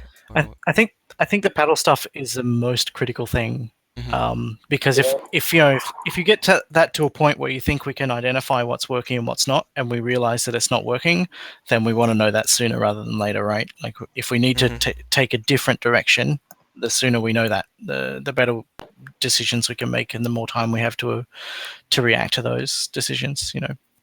If I get lucky, it just works right off the bat, and then I can just move on. But who knows? Yeah. I think with balancing it out, like it's definitely like gameplay should be our primary focus. Like there's lots of other cool stuff which I kind of consider to be like fluff. Like it's really cool, it's nice to have, but it's like it won't make a unfun game fun. Yeah. I think like as long as we focus on, making the gameplay itself really cool, and then as soon as that's like at a point where we're confident about it, I think then we could do lots of really cool additional stuff with it. Yeah, that's kind of why I put off sound effects and visual effects. But at the same time, those are in some ways kind of the most motivating, just because like they're, I don't know, kind of exciting in a way. Yeah. Yeah. Was there any other audio stuff we wanted to touch on before we move on? Just keeping in mind that it's probably like 5 a.m. for Kednar and Light Soda. Jeez. I got nothing. I might end up hashing out another song in one of these days because my other workflow's kind of slowed down, so I've got not much to work on. So I might just hash out another song because I can make them in like an hour or two. So we might get more music, but I got the 2 more sounds I'm working on. I'll do the whenever your power is ready, and then whenever your enemy power is activated, and then I think that's it. If there's anything else, let me know, and I can get that done within the next day. Okay. Do you need it like in the game so you can kind of get some sort of perspective on it, or should I kind of leave that, until later? Do you think? Get one in the game. Like the sound effects. Sounds. Yeah. I mean, I usually like to go on some sort of iterative approach. So if it sounds weird, then we can fix it. But honestly, at this point, like we're kind of getting down to the nail. Like if you can do, if not, like throwing it in right before we're done should be perfectly fine with me. Yeah. There obviously might be some minor tweak that I'm like, that's just a little bit too loud or whatever. Yeah. Or this part, but it's kind of negligible in a 2-week thing. I'm not like looking for audio perfection. Okay. So, you also got like, if you're comfortable doing it, that sort of shortcut of like grab some footage of the game doing the things that you're making sounds for, and then like sequence up those sounds to match, and then if it feels like it's working, then you can get a little bit of iteration from that. Right. Yeah. So I got those 2 sounds I'm gonna work on getting done. Maybe some more music, but if and like I said, if you have anything else, feel free to let me know. Tag me in the IRC or forums or whatever, and I'll get it done pretty quick. Yeah. I mean, I think that all the sounds I added yesterday probably took me 2 hours, but after that, I did a lot of other stuff. Okay. And well, just updating files is like that's nothing. Like if we get a file in and you need to update it, then we just copy it over the existing one, and it's no big deal. Right. I guess if you have at any point some free time, it would be good to kind of get that set up, and then if you like say, hey, by the way, the temp file name is this, and then I can change it, or you can change the file name to fit whatever you put in the code to trigger the sound itself. That would be probably the easiest workflow I can think of. But well, you can also open pull requests against the main repo if you want. If you want to update files in there, so you don't have to submit to the pull. I think things that aren't in the game yet, definitely put those in the asset repo. But stuff that is in the game, you can like update. You can do pull requests to fix both, and then I can just merge those. Cool. I will be doing that. If there's, I'll be playing through it a little bit in the next couple of days to see if there's anything that I need to tweak, and I'll be doing it. I'll do pull requests from the main repo, and it should be fine. Sweet. Yeah. Looks like Kednar. Cool. Kednar, you heading out? Yeah. Yeah, I imagine it's pretty late there, right? Yeah. Is there anything anything that you need? go? Or anything that you want me to like work on? Or It's all good. I posted also about the palettes. Mhm. What? Oh dear. you people are going to put their head on Tim's body, and that's going to be weird. That is weird. Didn't mean to edit my message. I'm so sleepy. No, it's good. It's fine. No, I'm good, man. Yeah, the palette thing. Sweet. Mhm. Everyone should edit their own levels, but I could also edit them if they want. Okay. Mhm. I'd like to palette. I'd like to be able to implement your table if possible. Okay, I'll Yeah. upload it first. Okay, yeah. I mean, if you want to, Oh, you it's can it's just. already in the asset repo. Oh, is it? Just the Yeah, clear yeah. one. Is there without- anything more that you... That's the one. What's your favorite Oh, like without idea? ramps? Oh Mine no. is being Yeah, okay. So yeah, pop those ramps in and then update that in the pull request, and we'll get it sorted. I accidentally played the don't hug me, I'm scared video. Anyway, what's in the asset repo right now? That's just the basic table, right? Not with like all the elements and stuff. Like if you want to just like upload like a .fbx with everything in it, or like a .blend file with everything in it, then I might be able to just get something into the game, and get it all working, and then after that, like we can make changes. Cool. I'll do that. Yeah, depending on, of course, my time and what I'm working on besides that. It's fine. It's fine. If it doesn't get implemented, it's fine, really. Yeah. But I mean, I'd like to do it, at least by like tomorrow, day after maybe. And thanks for implementing the robot paddles. Yeah, I think that was really cool to get in. Thanks heaps, Lightsaber. Yeah, no, It is no looking problem. cool. Yeah, I love that little robot. I want him to be my friend. On the robot, when you press Control or click on the mouse or whatever, like when you activate the action, it like sort of pushes forward, but then tilts to the right. Is that intentional? No. For the Yeah. robot, I did not make any animation for the pull, for the slingshot. It's only a bounce thing. Okay, because I think I've seen it push forward like Lightsaber. Is that happening? Is there an animation for that? Yes. Yeah. But there is no holding animation. I can do that. Yeah, okay.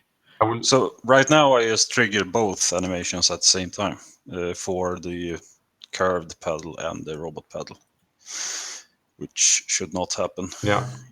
It has 3 animations. The release animation, the push, and then it has like just 1 frame for going left, 1 frame for going right, which is tilting, but scrap it because... Oh, okay. Yeah, I think we're seeing that tilting after pushing. But we can work it out later. It's all good. It's tilting slightly up, but that's in... No, it's like it's tilting not left. You can rotating. see it in the builds if you... I played today build and I didn't find the paddles. You see the that? robot paddle. Did you download the latest build? paddle. Because it's only in the build that I did last night. Now you're making me paranoid. Maybe I forgot to put it in. If I like built the wrong branch, it's gonna make me sad. No, I think yeah, of course. I downloaded the latest one from the update post, the log. Yeah. Anyhow, let me just It's meant to be write it like down. one player. Yeah, player on the left is the robot, and player on the right is the slingshot normally. I should probably test the builds every day. I haven't been doing that. Yeah, I would appreciate it if I wasn't the only person testing them. but I also do. I don't give them a lot of testing just because there's a new one every day, right? Like it doesn't make sense to spend a huge amount of time on it because anything that's wrong, I'm not really going to fix. Because we'll just fix it the next day. But it would be good to get feedback in case people spot things that I haven't spotted, so that we can actually address them. Yeah, I'm gonna start making that like my first thing that I do whenever I get up. Test the new build. Okay. And then move on from there. Because sometimes there's stuff in there that I don't even know about, and then like later on I'm like, oh, was that there? I didn't even. Well, that's why I made the update post, was just to make it easier for people to keep track of that stuff. Yeah, I do check the update posts. Okay, look there. Okay, people. The game is heaps better with bumper sounds, by the way. Like, no, kid, no, have a good one. See you tomorrow. Thanks heaps for hanging around. Well, options are not in the new build, right? Bye. Yeah. Yeah. Have a good night, Connor. Thanks. Yeah, option screen's in there. I'll just turn the volume down just then. Is it day 11? Yep. Uh, Yeah. Oh, I may have downloaded it and then unzipped the wrong file. That might be a possibility. Oh, okay. Wait. That makes me feel better. No, it's is it the 22nd? Yeah, 54D2516. Yeah. Is that the one that I... Well, the executable name will have the same thing on it. Oh no, it's 23. 23 is the one I put the... Did I put the wrong... I uploaded the wrong builds. I'll sort that out. I will fix that. Sorry, guys. Okay, no problem. I mean, if people tested the build every day, first thing, then, you know, it would have been pretty obvious. Noticed that. I mean, like, you know, yeah. It's all good. Yeah, I'll definitely start doing It's that. not a big deal. Like I had done them, I just hadn't uploaded them. I uploaded the wrong ones. It's like I'm stunned that I did that. Absolutely stunned, because normally give it a lot of focus and oh, okay. I like the correct builds are on GitHub. I just pasted the wrong URLs for the in the post. Yeah. All right, that makes me feel better.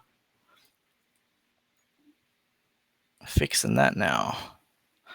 So yeah, was anything else you want to touch on the sound front? Oh, I did think of one thing that I noticed. I was like, I just played it a second ago. Something that I was expecting to hear but didn't, would be some sort of, and this is obviously kind of a thing that's, I can imagine it might be kind of difficult to get going, is on the Speedster map, either when the track thing latches on the bottom bridge thing, yeah, or when the ball goes through the little flipper wheel thing on the top one. I was expecting to hear something with that I can do, but obviously, like, if it's too much to implement, it could honestly be something that we do, like, I'm probably going to just do, and if we can't implement it, not a huge deal, but if we have, time to, it'd be kind of a polished thing. Here's the basics of the way the sound works. It's basically anytime the ball collides with an object, it reads the tag of the object it collides with, and then it plays a sound based upon that tag. And that's really not that hard to implement. It's just that, with local hosters, there was like 30 of them or something. Right. So I knew it was just going to take me some time to actually put them all in. And then I also have to go back to all the tables and tag everything. I'm also not 100% sure that works over network. But that's the basics. So I mean, it's really not that hard just to add a collider to something and say play the sound. All right, well, I'll get going on that, and if we can get it in, cool. If you can like keep a list somewhere that I can see, telling me like which sounds have not been added, that might make it a little bit easier for me to add them in the future. Like things that I have done and pushed to the asset repo, but have not yet been implemented into a build of the game? Yeah, or if you're playing it and you see something that should make a sound and it doesn't make a sound. Okay. I will get going on that, because I noticed that there was something, I think it was when the ball was hitting the walls on at least the Speedster map. just something like that. Which Yeah, I table can 2, I do. think, may be the only one that has the proper wall tags. Okay. It'll also, if you're playing it in the editor, it'll pop up the debug log will say that a ball has collided with something that doesn't have a tag. Okay. So sometimes that might give you an indication of like why it's not making that sound when it should be. But there's Okay. probably some other objects that just don't make sound because I don't know. Maybe we don't want them to. Okay. I'll do an issue for that kind of. Is like an issue in GitHub fine for that? Yeah, absolutely. Okay. Yeah. Yeah. Do that on the main repo rather than the assets repo, Right, though. right, I think. right. Yeah. Okay. And try, if you can, try and have a short descriptive title, but also explain what's going on in the body, because some people Okay. don't read the title; they only read the body, and I Right. think a little bit of confusion in your last pull request or last issue. Sorry. Okay. All right. I can definitely do that. But yeah, Sweet. that'll save me some time trying to figure out what exactly I need to implement, and I don't, since there's like a whole bunch of them now.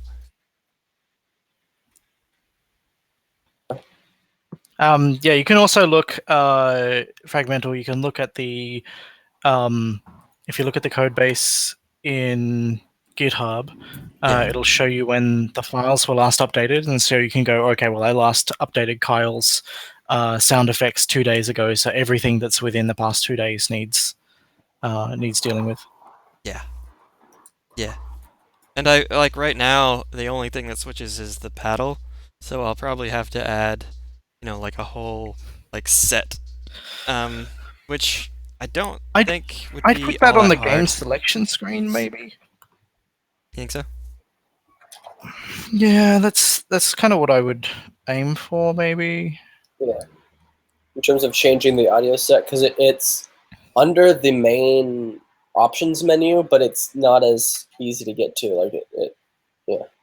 Yeah. Like Well, there's it's something tons and that you tons might of want people to who- change per game. Yeah. Yeah. Well, right now it's basically just setting a bool, and I can pretty much do that from anywhere. Yeah. We need to make sure that stuff is getting reset properly when you exit to main menu. I don't know whether we need to care so much about that in the short term, though. Well, what? So you can't change the assets. You can't change the volume. You can't change anything after returning to main menu. Well, when I returned to the main menu, I was able to change stuff. It just it wasn't showing the, or at least I thought I was. It just wasn't showing the changes. I mean, I guess I'll check that in the build and see. When I ran it then, I was like, I could still interact with all the UI, but like changing the paddle sound effects didn't do anything. Changing the volume sliders didn't do anything. Okay. Yeah, it might be once I look at that, it might be really obvious to me, like what's going on. Yeah. Because the sound manager object, it never gets destroyed, but everything else does. So it may be like getting confused or losing connection or something like that. I don't know. Yeah, and I'll definitely look at the. I can definitely see what has been added in the thing that wasn't there before. But as there gets more and more, it would probably be harder for me to know exactly which one it is. Was there any other audio related stuff? That's it. I think you're good. Cool. All right. Well, All I'll right. hop off. Just message me or whatever. I mean, you know how to get in contact with me if you need something else. Okay. Yeah, thanks heaps, Cool. dude. Thank you. See ya. See ya. All right. What else have we got to cover? I don't know. It's let's see. Got Aussie, light soda, and cheesiness. One thing that that K-Gun and I were doing the other day is we would actually stay in the chat and then we just like mute ourselves and go work on stuff. And then if he like ran into something where he was like stuck, he would message me, and I would help him out with that, and then we'd mute ourselves and then keep going. That's one. That was a really useful use of Jitsi. Okay. That we discovered. I think I might close it when we're done here, but I can hop back in if anybody needs me at all. Yeah. Just because it's like the fewer things I have potentially distracting me, the more I can get done. Yeah, absolutely. That was another thing, is like we had to completely ignore the chat in order to actually get any productive work done. Yeah. But so we've covered all the like planned discussion topics, have we? Yeah, absolutely. Yeah. Sweet. So, okay. yeah. Go ahead. Are you happy like creating issues and stuff? I can swing by in like an hour or something and make anything that seems like it's missing. If that sounds fine. Yeah, And I can do task assignment stuff as well. I can go ahead and add some issues. It probably won't be immediately. Yeah. I'll probably have to go through my notes and readjust things, and I don't know, maybe eat some dinner or something. Yep. But then I can hop on and make some issues. Okay. Well, yeah. If you can look after that, then I will swing by after you're done and like convert them to project things and do whatever else needs doing on that front. Okay. Yeah, Lightsaber, is there anything you wanted to cover before we disappear? No, I don't think so. Yeah, sorry for keeping you up, man. I feel pretty bad. No worries. It's all good. But yeah, I guess we got through a bunch of important stuff, and then hopefully people are enthused and ready to move forward. Yeah. I guess once I make the issues, we can just try to assign like 2 people to each one. That way, if it's Does GitHub let you have multiple assignees? I don't know if it does. There was a connectivity issue there for a second, but you're back. I don't know if GitHub lets you have multiple people assigned to an issue, but we can work that out. Yeah, I mean, if we have to, we can just It's like name a secondary in the issue itself or something. well, It does. anybody who comments on an issue is listed as like a participant, and that's like an easy way to keep track of stuff anyway. So if people just comment on there, then that's... You can assign multiple people. Oh, you can? Okay. All right. Sweet. All right. Well, that's not an issue then. Yeah. Sweet. Great. Awesome. So are On that we note- doing this tomorrow again, same time, or? Oh, we can't do it at the same time because we got the mentor stream. yeah, Yeah. that's true. Absolutely. Should we try to have like a daily, and I imagine it'll probably be pretty much shorter since we've kind of covered everything.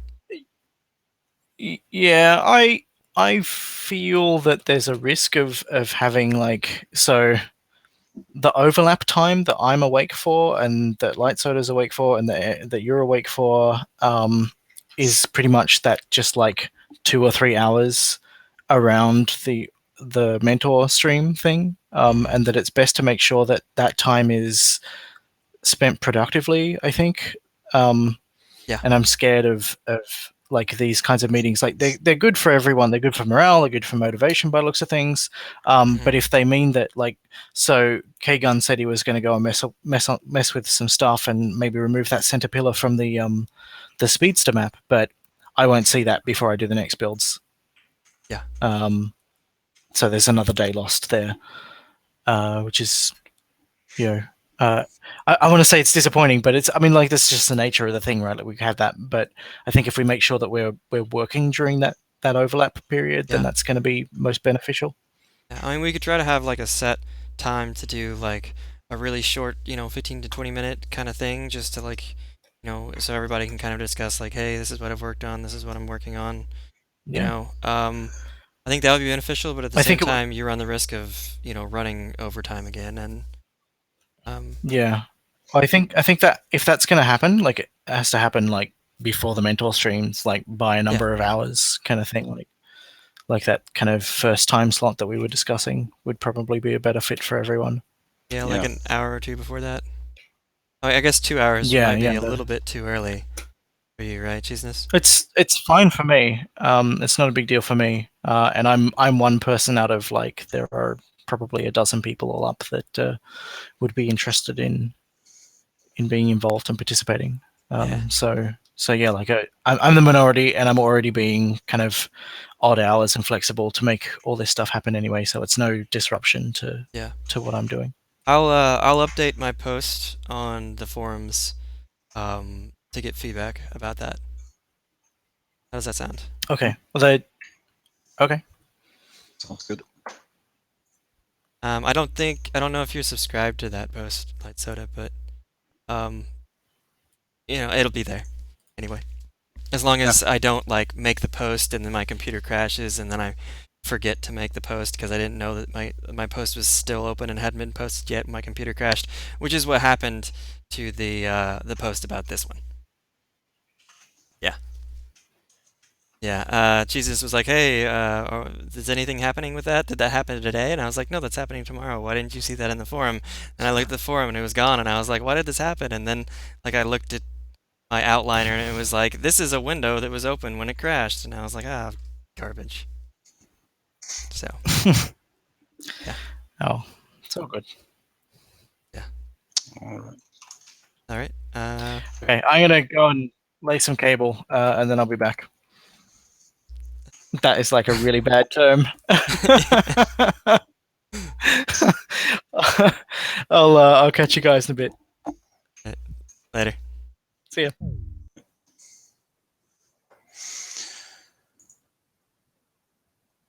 Right, you heading to sleep, White Soda? Probably not. It's like 5 a.m.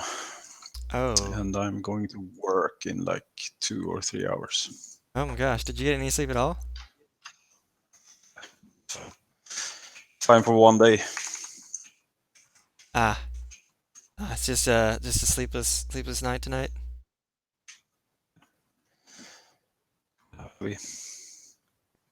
Yeah. So, yeah, I mean, I'll make the issue for, what was it? Predictable ball direction. Yeah, I've started working on it already. So. Yeah. And maybe with another set of eyes, either me or James might be able to get it sorted out if it's not sorted out by tomorrow. Yeah. Sounds good. Right. I'm gonna hop off here for a minute, but I'll be around. Yeah, I'll probably hop off as well. Yeah. Hopefully, I don't know. Take care of yourself. You too.